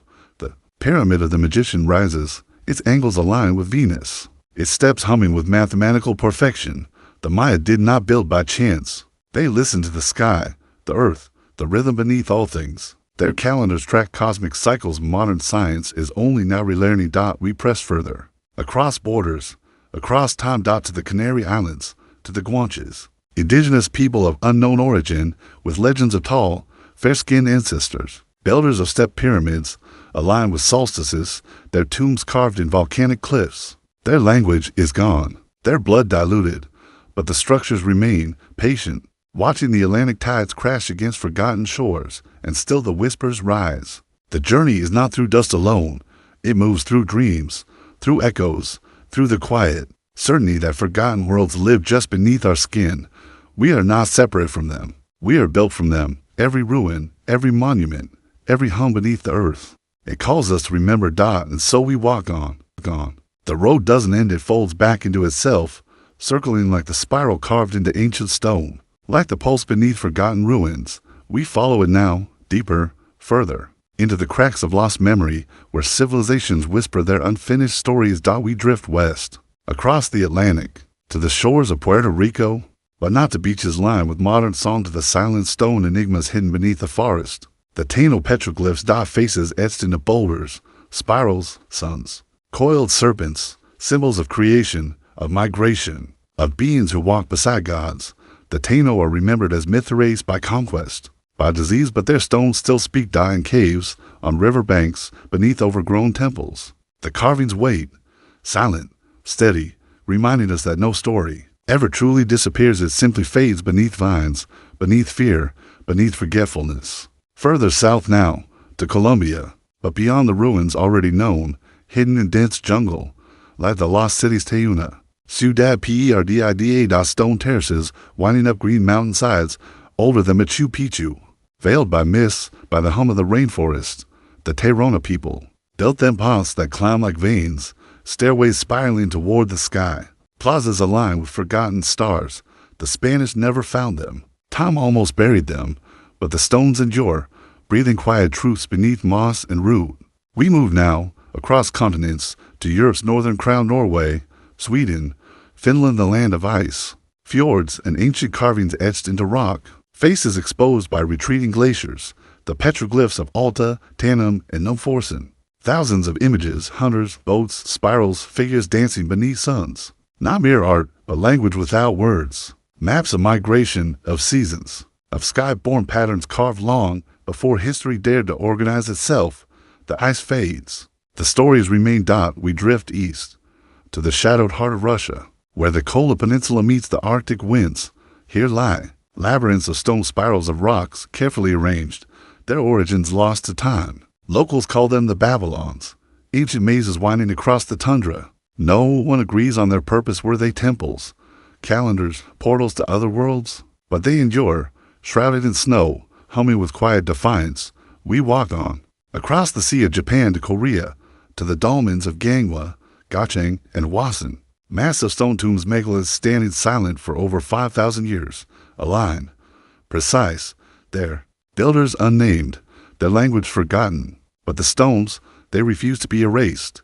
They wait monuments to an age when earth, sky, and memory spoke the same tongue. Further south, to the Philippines, beneath tropical canopies lie the rice terraces of Banao carved into mountain spines, like green pyramids. Some say they are over 1,000 years old. Others believe they trace back even further, to a time when humanity mastered harmony, when agriculture was geometry, when land and life aligned. We listen now, the hum grows stronger, pulling us west, to the Horn of Africa once more, to Ethiopia's megalithic stele fields of Tia and Axum, towering granite pillars carved, aligned, older than kingdoms, etched with swords, eyes, and symbols that defy clear translation. Some mark graves, others map forgotten celestial paths. Beneath them the dead sleep, but the stones remain awake. And so we press further, across deserts, across myths, to the edges of the Sahara, to the Tassili Najjar Plateau in Algeria. Here, in caves untouched by millennia,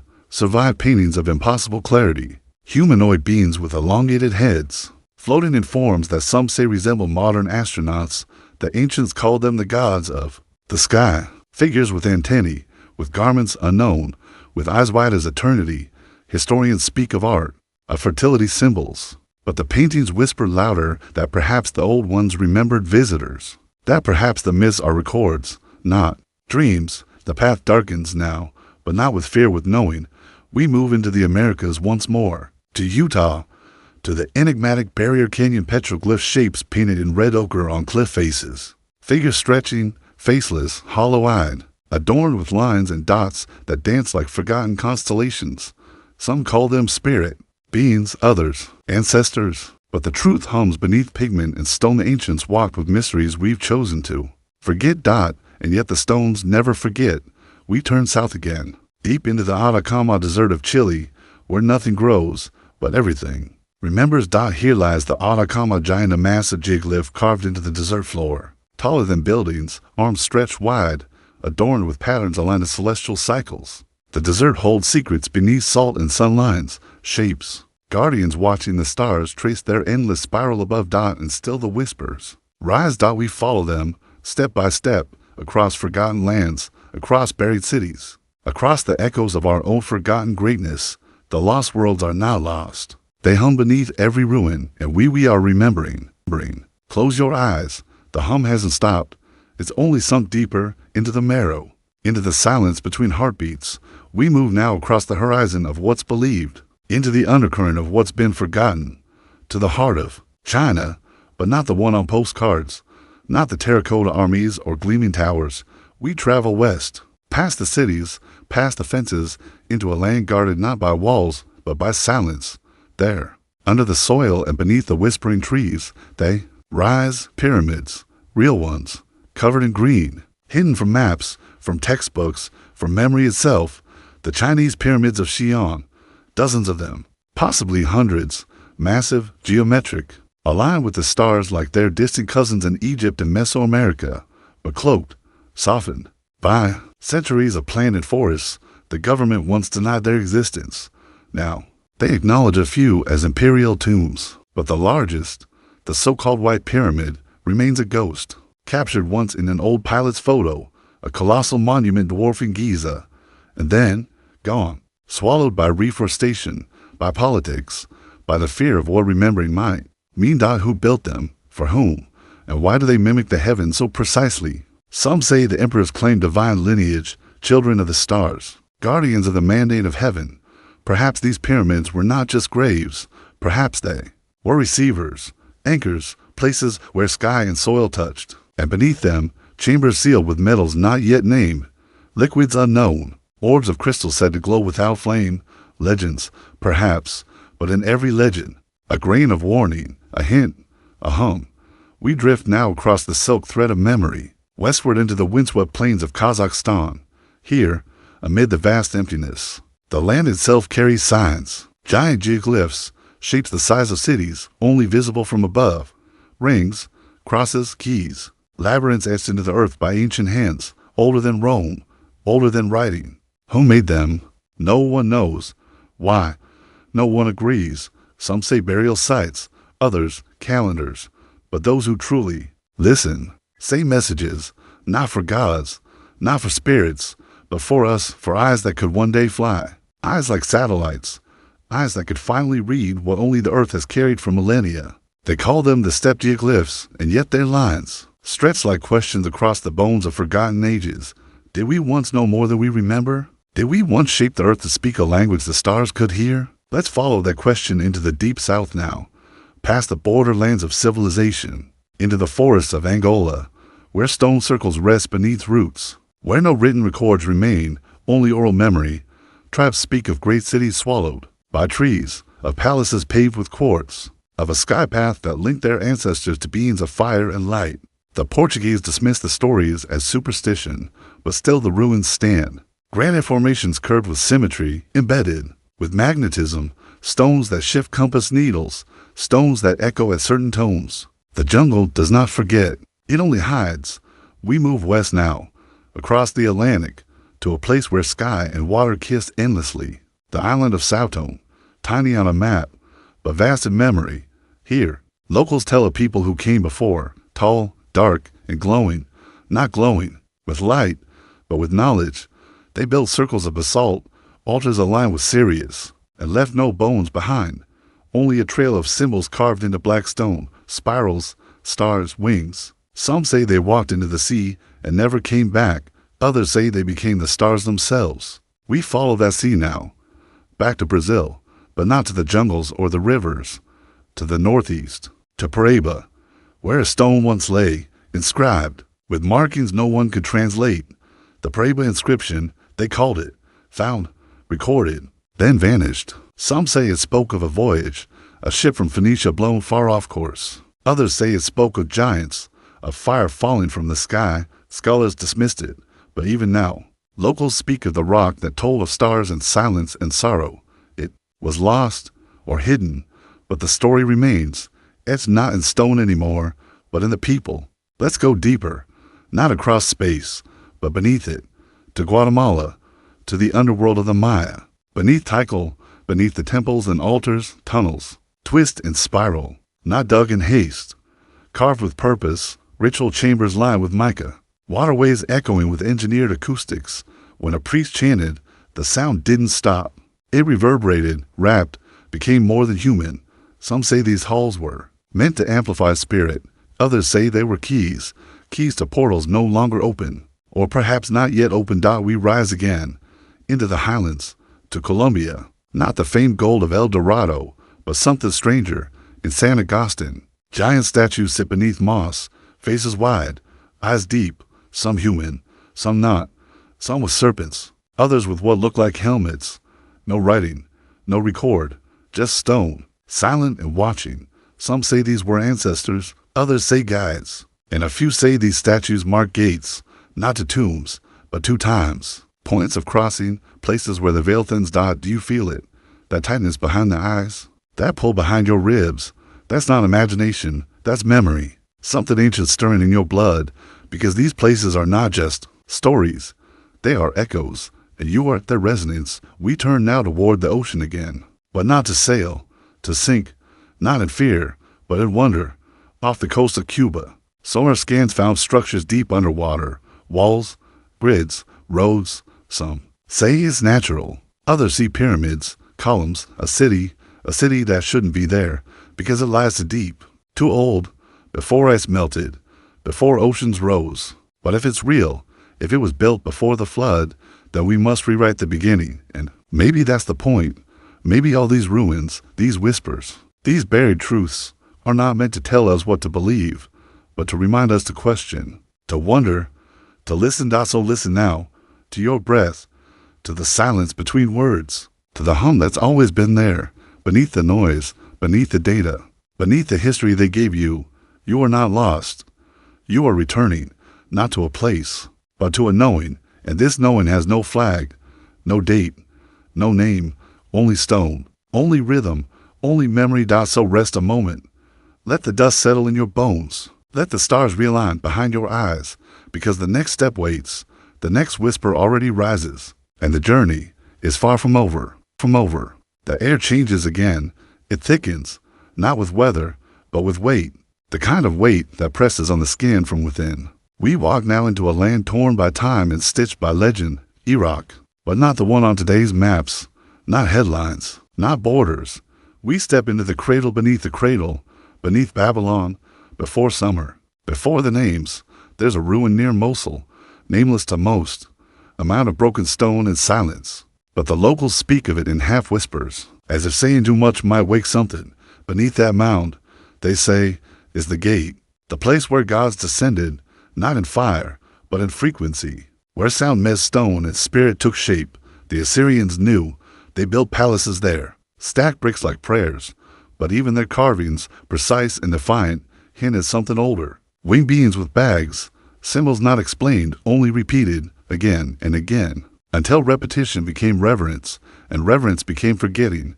We drift now across the land, to southern Turkey, to Mardin, a city carved from cliffs, some bleached, and timeless. Its home stacked like memory, and beneath it, tunnels, miles of them, labyrinths carved not to escape, but to remember. Scholars barely map them, tourists barely see them, but the stones know. They carry markings like maps of light, as if the city above was only the echo of what was below, inverted, sacred, lost. The journey bends again, south, into the Red Sea, to Socotra, an island adrift from sense. Its trees twist like flame, its air smells like incense and old prophecy. The dragon's blood tree bleeds red. The people still speak of giants, of healers who knew how to speak to the wind, of ancient visitors who arrived not by ship, but by light, carvings found in caves, eyes to wide, hands to long, chants etched into stone, meant not to be read, but felt. Some say Socotra was a waypoint, a beacon, a lighthouse not for ships, but for souls in transit, a crossing point, where the earth blinked and dimensions blurred. Now it sleeps, but not deeply. We go north again, to Armenia, to the highlands where stone stands like bones against sky. Zorat's Carer. They call it the Armenian Stonehenge, but that name is too small, too tidy. These stones do not mimic, they speak. Some have holes bored clean through, aligned with stars, whispers of astronomy older than Babylon, older than charted sky. Some say this was a temple, others say it was a machine, a device for tuning the soul to celestial rhythm. And maybe both are true, because the ancients didn't divide science and spirit. They saw no separation, only harmony, only vibration, only the sacredness of pattern. Do you hear it now? That soft high tone that's not in your ears, but in your bones? That's the next place calling. That's the next veil thinning. Let us walk into Europe again, into Romania. The Bucegi Mountains, still, silent, but said to hold chambers inside, geometric, engineered, discovered, then sealed, buried behind bureaucracy in silence. Some whistleblowers speak of holographic tables, libraries etched in light, maps of human DNA stored in frequency. It sounds like myth, but the reactions were real. Military presence. Documents vanished. And then, the hush. What if the earth holds more than oil and ore? What if it holds memory, technology, consciousness stored in stone? We move now not by geography, but by spiral, by symbol, because the spiral returns everywhere. In Polynesia, in the tattoos of the Maori, in the headdresses of Zulu kings, in the pottery of ancestral Puebloans, in the caves of Chauvet, where bison run in circles on the wall, drawn by hands that held fire and dream in the same grip. The spiral is not art. It is instruction.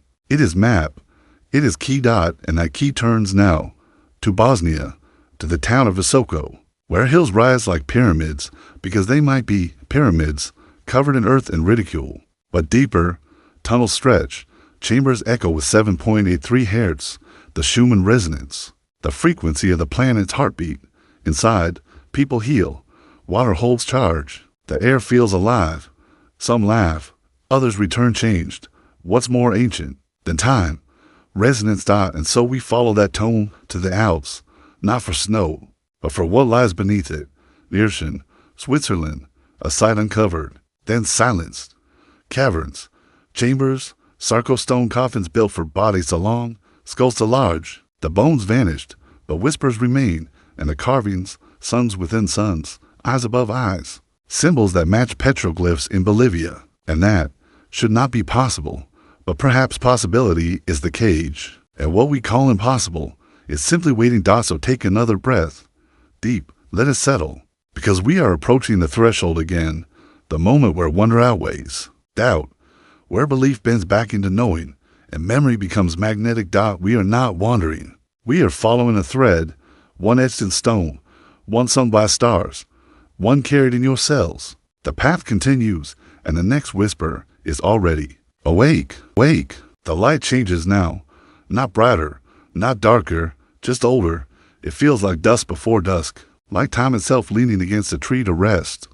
We walk forward, not on a path, but on memory. And memory takes us north again, to Norway, to the rock carvings of Alta, thousands of images carved into stone, elk, reindeer, boats, circles, stars, figures dancing with antlers, hands raised not in violence, but in rhythm. These are not idle drawings. They're records, songs frozen in stone, calendars, ceremonies, stories older than Norse gods, older than runes, older than names, etched where the aurora kisses the earth. Some believe they track the sky here, not for farming, but for prophecy, not when to sow, but when to remember. The stones still hum with that pulse. You don't hear it, you feel it, behind your eyes. We drift west now, to the edge of land, to Wales, the Preseli Hills, where the blue stone lives, stones that weigh tons, but hum like tuning forks. These are the very stones carried, somehow, to Stonehenge, 200 miles, across rivers and ridges. Why? Why not use local stone? Because this stone sings, it resonates. Even now, touch it, your palm tingles. The ancients didn't just build with mass, they built with sound. They knew what we forgot, that the world isn't solid, it's vibration. And to build in harmony, you must listen. The wind changes, warmer now. It pulls us toward the Mediterranean, to Sardinia, where the Neurons rise like forgotten teeth. From the land, thousands of towers, cone-shaped, stacked with purpose, older than Rome, older than myth. No one knows exactly why they were built. Defense, some say, but others know better, because beneath the towers are wells, Wells align with the solstice sun. At dawn, light enters, and for a moment, everything glows. The water, the stone, the air itself.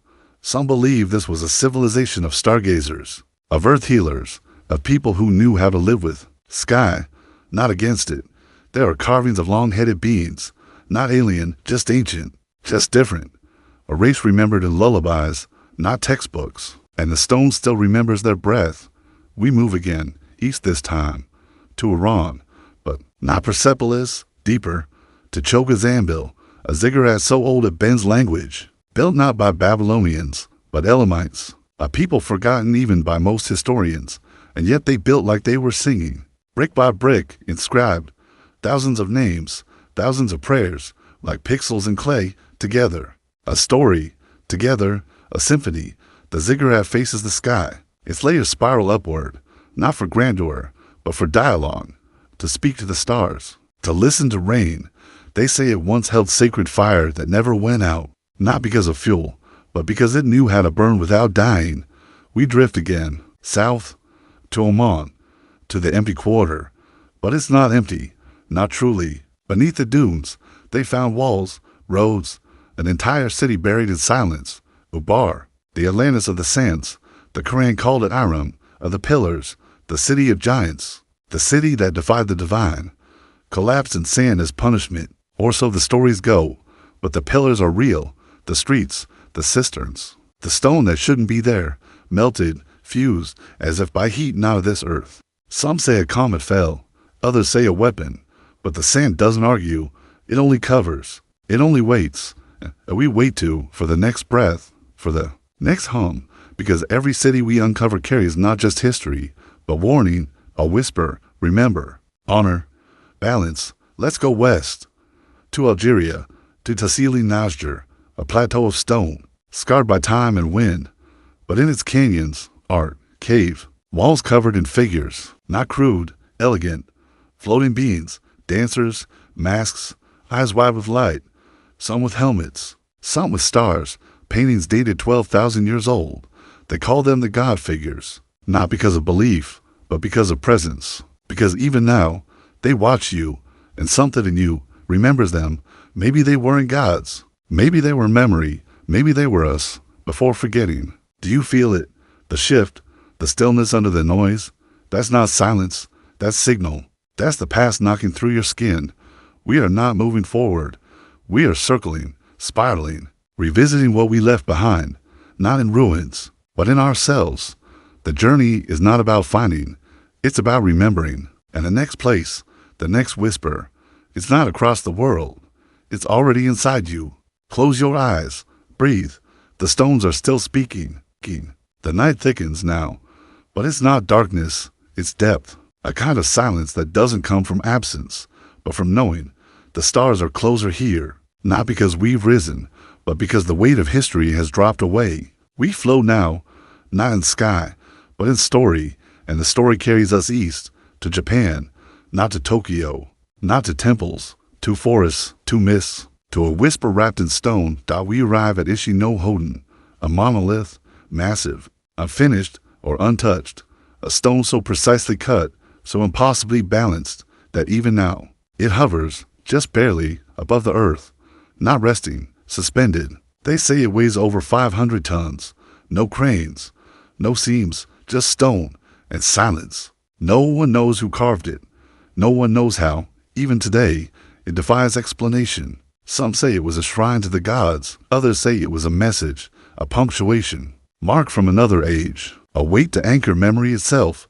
Because sometimes the earth leaves you a clue and dares you to ask better questions. We drift south now, across seas that shimmer like liquid time, to Micronesia, to Pompeii, to Nan Madol, the Venice of the Pacific, but older, wilder, built not on land, but atop coral reefs, a city in the ocean. 93 islets, canals between them, stone walls rising from water, made of basalt columns weighing several tons, stacked like toothpicks, laid, with no mortar, no quarries nearby, no wheels, just the weight and the will. Local legend says the city was built by sorcerers, who flew the stones into place with chance, and maybe they did, or maybe they just remembered something we've forgotten. That sound can move mountains. That intention shapes matter. That belief isn't weakness, it's architecture. Nan, matter wasn't just a city. It was sacred space, a place of initiation, a meeting point between realms. And when its time ended, it didn't fall. It faded like a tide receding, leaving behind only salt and stone and echoes. We moved west again, to Indonesia, to the island of Java, to Candi Suku, a temple unlike any other. Angular, step-like, more Mayan than Southeast Asian, carvings of serpents, of strange rituals, of humans transforming. It sits on a mountainside, pointing not to heaven, but to something within. Some say it was a fertility temple, others, a gateway, a place where body and spirit were unbound, where you didn't pray to gods, you became one. Through trial, through ritual, through alignment, not worship, but awakening, we descend now, deeper still, to underground rivers, to the cave systems of Vietnam. Sundong, the largest cave in the world, a cathedral beneath the earth, larger than cities, so vast, clouds form inside. But it's not just the size, it's the feeling. Walk far enough and the world shifts. You lose time, you lose language. The stone speaks in temperature, in pressure, in resonance. The local tribes never entered. They said it was sacred, alive. They called it the mountain that swallowed the jungle. And maybe they were right, because inside, the walls shimmer with organisms that glow. The ground breathes, and some chambers never end. What if caves are not just hollow places? What if their memories the earth is folded inward? What if going down is how we rise? Let's climb back up to India, but not to temples above, to those below. Ellora, Kailasa temple, carved from a single rock, not built, excavated, hollowed from the top down, columns, statues, towers, chiseled, without scaffolding, without blueprints, just knowledge and patience and rhythm. They say it was made in 18 years. But we can't replicate it now, even with machines. How? Why? Because perhaps they didn't measure in hours. They measured in resonance, in devotion, in legacy. The temple doesn't just stand, it sings. Stand in its center, chant, and the walls reply, not with echo, but with harmony. It's not a ruin, it's a tuning fork for the soul, and maybe that's what all temples were. Not houses for gods, but instruments to play the human spirit, to tune us back to the rhythm of the world. Because that's the secret, isn't it? The ancients weren't guessing, they were remembering, they were listening, they were aligning. And so must we. So breathe now. Feel the pulse beneath your feet. It's not just gravity, it's memory, it's signal, it's invitation. The past isn't dead, it's dreaming, and it dreams through you. There are more steps to take, more whispers to hear. The path winds forward, and the next place already waits. The wind returns, cooler now, not a breeze, but a breath, long, low, ancient. It doesn't blow past you, it moves through you, because this next place isn't just somewhere, it's somewhen. We walk into the high desert, into silence, so deep it hums. We are in New Mexico, but not the one in textbooks. We stand at Chaco Canyon, a city carved in harmony, not with iron, but with insight. The ancestral Puebloans built it, but built is too small a word. They composed it. Walls aligned to solstices, windows cut to catch starlight twice a year, structures echoing lunar cycles 18 years long, a calendar of stone and shadow. The canyon speaks only when the sky is quiet. Sit still, and you'll feel it. The stones do not speak in language. They speak in rhythm, in alignment, in the weight of what was once known and then forgotten. And beneath it, tunnels, rooms with mica layered into walls. Why? Not for decoration, for reflection, for conductivity. Some say these were ceremonial spaces. Others say they were machines of memory, built to resonate with something bigger, built to remember. By feeling, the road stretches from Chaco in straight lines, miles and miles, no curves, as if they weren't connecting cities, but ideas, frequencies, points on a web too old for GPS. We follow that line now, north, to the lands of the Hopi, to Arabia, a village older than any in North America, still alive, still remembering.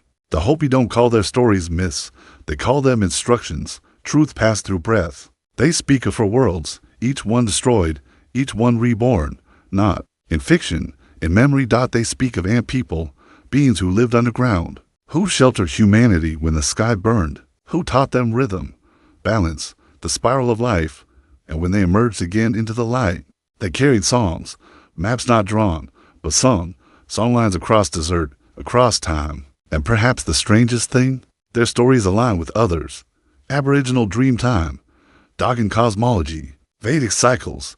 What if memory doesn't belong to culture? What if it belongs to the earth? And every people is just one echo in the great remembering. Let us drift east. Not far, to the Ozarks. Beneath these ridges, caves twist and pulse. Ancient peoples once marked the walls, symbols, circles, spirals again, and deeper still, mounts. Burial sites, possibly, but some align with stars. Some hum when thunder rolls. As if the earth is speaking back, the Cahokia Mounds rise in Illinois. A city once larger than London, tens of thousands lived there, traded, gathered, watched the heavens. Wood hen stood here, a circle of posts precisely placed. Sunrise at solstice, moonrise at midpoint. They weren't guessing, they were listening, and then they left. No war, no plague, just absence, like a breath let go. And the wind took their story, but the soil still holds it. You can feel it when you walk barefoot across the grass. That pulse, that pattern. We move now to the heart of Canada, to Saskatchewan, the medicine wheel. Stone circles spread across the prairie, aligned with stars, matched to constellations. They look like calendars, but feel like questions. What were they tracking? Seasons, or something deeper? Even today, the elders sit in circle to speak, not for tradition, but because the shape teaches something, that everything returns, that no point is higher, that time is not a line, it's a loop. Let's go further north, to the tundra, to none of it, where any elders tell of a time before. Snow, of lands now drowned, of giants, of glowing beings, of lights that spoke instead of burned. They carved stories into whale bones, into rock. They danced memory into skin dot, and though the ice came, the stories remained. Even now, in their drumming, you can hear the hum, the same hum, from Peru to Siberia, from Japan to Mali, from canyon to cave to cathedral, a tone, a rhythm, a whisper beneath all of it, because the ancients didn't build in isolation. They built in chorus, stone by stone, drum by drum, word by breath by star. We weren't scattered. We were singing the same song, in different verses, and we are the next verse. So breathe now. Let the rhythm settle into your bones. Let the earth remember through you, because the next place is not far. The next whisper is already within. The light has changed again. It feels thinner, sharper, like breath on cold glass. We are high now, high above the plains, where the clouds lean close to the mountains, and the earth feels like it's remembering something, but not ready to speak it out loud. We are in Tibet, the rooftop of the world, a land carved by silence and wind. But beneath that silence, a library of spirit, not written in books, but in breath, in chant, in stone stacked with purpose. The monasteries here don't just sit on cliffs, they anchor them. Padmasambhava, the lotus born, is said to have flown on the back of a tigress, landing where the rock still burns with prayer. He did not build with hands, he built with intention. The walls of these temples hum, not with power, with presence. Carved mandalas map not geography, but inner worlds. The mountains themselves are not obstacles. They are teachers, each peak, a syllable, each cave a pause, each silence, sacred. Let's walk west now, to Ladakh, to the caves above the Indus, painted ceilings, thousands of years old. Star maps, serpents, eyes that stare back, not with malice, but with memory. The wind here doesn't howl, it speaks, and if you slow your step, if you quiet your doubt, you'll hear it say the same thing every ancestor ever tried to pass down. Remember who you are before you were told who to be. And perhaps that's what the ancients were doing all along. Not building for gods, but building as reminders, so we would not forget. We follow the river now, down through Pakistan, back into the bones of the Indus Valley, but not Mohenjo-Daro. Deeper, older. We arrive at Mehrgarh, 9,000 years ago, before cities, before empire, a place of quiet sophistication, dentistry, trade, ritual, a people who carved with bone, brewed medicine from plants, buried their dead with shells, and cared. No ziggurats, no pyramids, just harmony, as if life itself was a temple, And maybe that's what we've lost. The understanding that living well, with rhythm, with respect, was the sacred act. No gold needed, just balance. We move now west again, to the shores of the Caspian Sea, to go boostin', a sight often skipped. But listen, it whispers loud. Petroglyphs stretch across stone like veins, hunters, dancers, celestial symbols. A boat, carrying 13 figures under a crescent moon, thousands of years old. And yet, you recognize it, not intellectually, viscerally, because symbols are older than language, and meaning doesn't expire. Some believe Gobustin's carvings mirror the stars. Others say they are portals, not physical, but emotional. Encoded vibrations carved into rock, still humming, still reaching for your attention. We drift again to the Black Sea, but beneath it, where the waters rose and buried settlements whole, structures discovered in the depths, walls, tools, pathways. Proof that once, here, people lived, watched the sky, counted time and shadow in salt dot, and then the sea came, not in rage, but in rhythm, not as punishment, but as reminder that the earth is not fixed, and memory must adapt. Let's rise now to the Caucasus, to Georgia, where caves are carved into cliffs and ancient cities cling like nests. Uplistkhe, a city of gods and merchants, temples hollowed from stone, rooms aligned with sun, an entire culture shaped by light and echo. No inscriptions survive, but the tunnels tell stories of music that healed, of rituals that weren't performed but lived. Further north, in the hills of Dagestan, villages sit like fossils in the clouds, preserved not by pride, but by isolation, oral memory stretches back through centuries. And some speak of stars falling, of visitors walking from fire, of songs that healed stone. Could it be that the further we move from noise, the closer we come to truth? Because every site, every ruin, every forgotten altar, it tells you the same thing, in 100 voices, in 1,000 symbols. You are more than you remember, and the earth is not just ground. It is memory, it is mirror, it is teacher. So place your hands on the rock, breathe with it, let your skin remember what your mind forgot. We are not lost. We are in the middle of the spiral, and the next turn is just ahead. The spiral deepens now, not darker, just denser, each step heavier, not with burden, but with knowing. We're walking not through history, but through vibration. The sound beneath the silence, and it leads us to Greece. But not the Greece of columns and philosophers, older, quieter, to the island of Samothrace, a place most tourists pass by, unaware that it once held one of the most mysterious mystery schools in the ancient world. The sanctuary of the great gods. No name, no dogma, only initiation, only transformation. Here, the rites were whispered, never written. What happened inside stays carved only in spirit. It was said that those who entered left changed, not just enlightened, realigned. Their pulse slowed, their vision sharpened. They walked differently, because the temple wasn't a place, it was a tuning.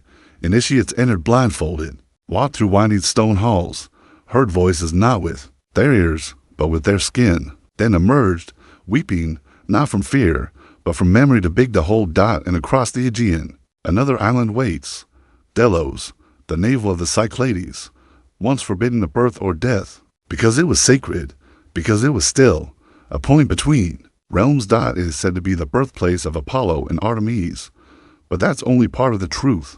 The older carvings, the pre-Hellenic stones, show something else, solar wheels, spirals again, interlocking arcs that mirror orbits, not missed. These weren't just temples, they were solar codices, calendars that breathed, structures that aligned life with light.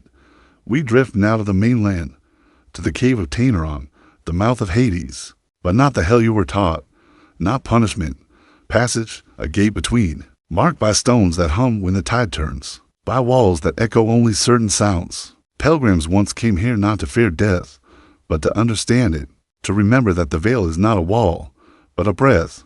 We go north now, to the Balkans, to the land of the Thracians, a people mostly erased by empire, but not forgotten by stone. Burial mounds line the hills of Bulgaria, but these aren't just graves. They are chambers of transformation.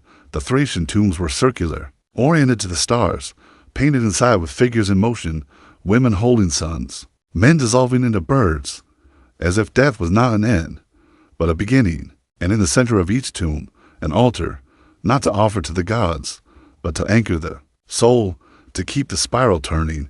We cross into Serbia now, to Lepenskiver, a place by the river Danube, older than the pyramids. Houses shaped like trapezoids, all facing the same mountain, all aligned with the same star. Inside, sculptures, faces wide and strange, fish-like or cosmic, not idols, not monsters, but reminders of a time when humans lived in rhythm, not in control. The river here sings. It echoes off stone in patterns, and the wind does not just blow, it carries. We follow it west, to Bosnia, again, to Ravna, not for the pyramid above, but the tunnels below, long corridors carved through clay, still active, still warm. The air heals, the stone vibrates, and the deeper you walk, the lighter your body becomes. People meditate here, not for silence, but for signal. Measurements show negative ions, consistent Schumann resonance, magnetic balance. But numbers miss the point. You don't come here to measure, you come here to remember. Because what if the earth wasn't just something to live on, but something to live with? What if these tunnels weren't escape routes, but energy conduits? Not for machines, but for consciousness. We travel still, now toward the heart of Italy, to the Etruscans, a people swallowed by Rome, but whose symbols still ripple dot in Servitary. Tombs shaped like domes, entire cities for the dead, but they don't feel dead. They feel paused, paintings of banquets. The road narrows, not in size, but in time. It no longer stretches out in front of us. It coils. It spirals, pulling us inward, like gravity that remembers where we came from before we even arrived. And here, in this moment of slow return, we arrive. In Malta, not a country, not an island, a memory in limestone. The megalithic temples of Malta, Gontija, Manasdra, Kawarkim, structures so old, they make the pyramids seem like new breath. They are not piles of stone. They are circuits, each slab placed not just with purpose, but with reverence. Doorways shaped like walls, chambers aligned to the solstice, altars smoothed by thousands of hands. This was not religion, it was resonance. In Manasdra, on the equinox, the sunlight pierces the entrance and lands precisely on the central axis, not once, not occasionally, always, like a coded heartbeat pulsing every year to remind us the sun still speaks. If we still listen. And beneath these temples, a deeper hum, the hypogeum, carved entirely underground, a spiral labyrinth in the dark, no tools found, no light allowed, and yet perfect acoustics. Chambers tuned to amplify the male voice at 110 Hz. The resonance triggers vibration. In the bones, in the skull, in the blood. It was not a tune, it was an instrument, a device of transformation, a place where silence was in the absence of sound, but the preparation for it. And who built these? When the island had no metal, no wheels, no population large enough, they say. But the stones are real, the walls are curved, and the bones found inside were elongated. Not deformed, shaped, naturally, a different kind of human, or a memory of one. We sail now, northwest, toward the coast of Spain, but not to Barcelona, not to the cities, to Galicia, the land of mists, where stone circles sleep in the grass, and every forest hums with old magic. The castral culture built here, they left behind hill forts and something more, dolmens, stones heavier than reason, arranged in perfect orientation to the setting sun on the winter solstice. Some faced the Pleiades, others opened toward Sirius. This wasn't architecture, it was alignment, to time, to star, to soul. Local legends speak of the Moras, giant women of light who carried stones in their aprons and sang the earth into form. Myth? Perhaps, but the stones remain. The alignments endure. We move south, to Portugal, to the plains of Alentejo, to Almendre's Cromlech, the Stonehenge of the Iberian Peninsula, but older. A circle of standing stones, each one placed not randomly, but mathematically, astronomically. And beneath them, nothing. No burials, no cities, just ground and sky and stone. So why build them? Why carry these monoliths from miles away? Because they were instruments to tune consciousness, to mark time, to sing with the stars. We turn inland, to central France, to the Dordogne, not for castles, but for caves. Lascaux, the Sistine Chapel of the Paleolithic, cave walls covered in paintings. Horses, bulls, stags, moving with such grace and motion. You forget they're still. Some say they were art. But look closer. The animals move with lunar phases. They align with star maps. Taurus, Orion, Pleiades. These weren't decorations. They were documents, not of what was seen, but of what was known. The cave was not a canvas.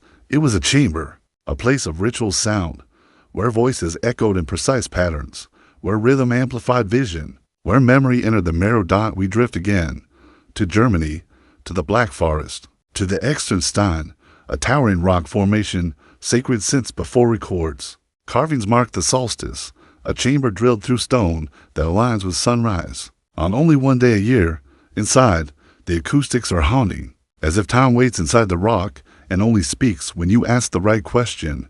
Who built it? Who carved the figures? Half Christian, half forgotten. We don't know, because it wasn't meant to be owned.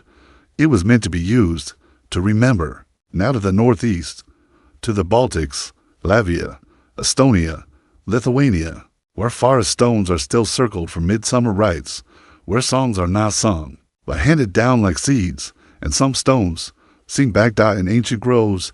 You find stones with cups, hollows in their surface.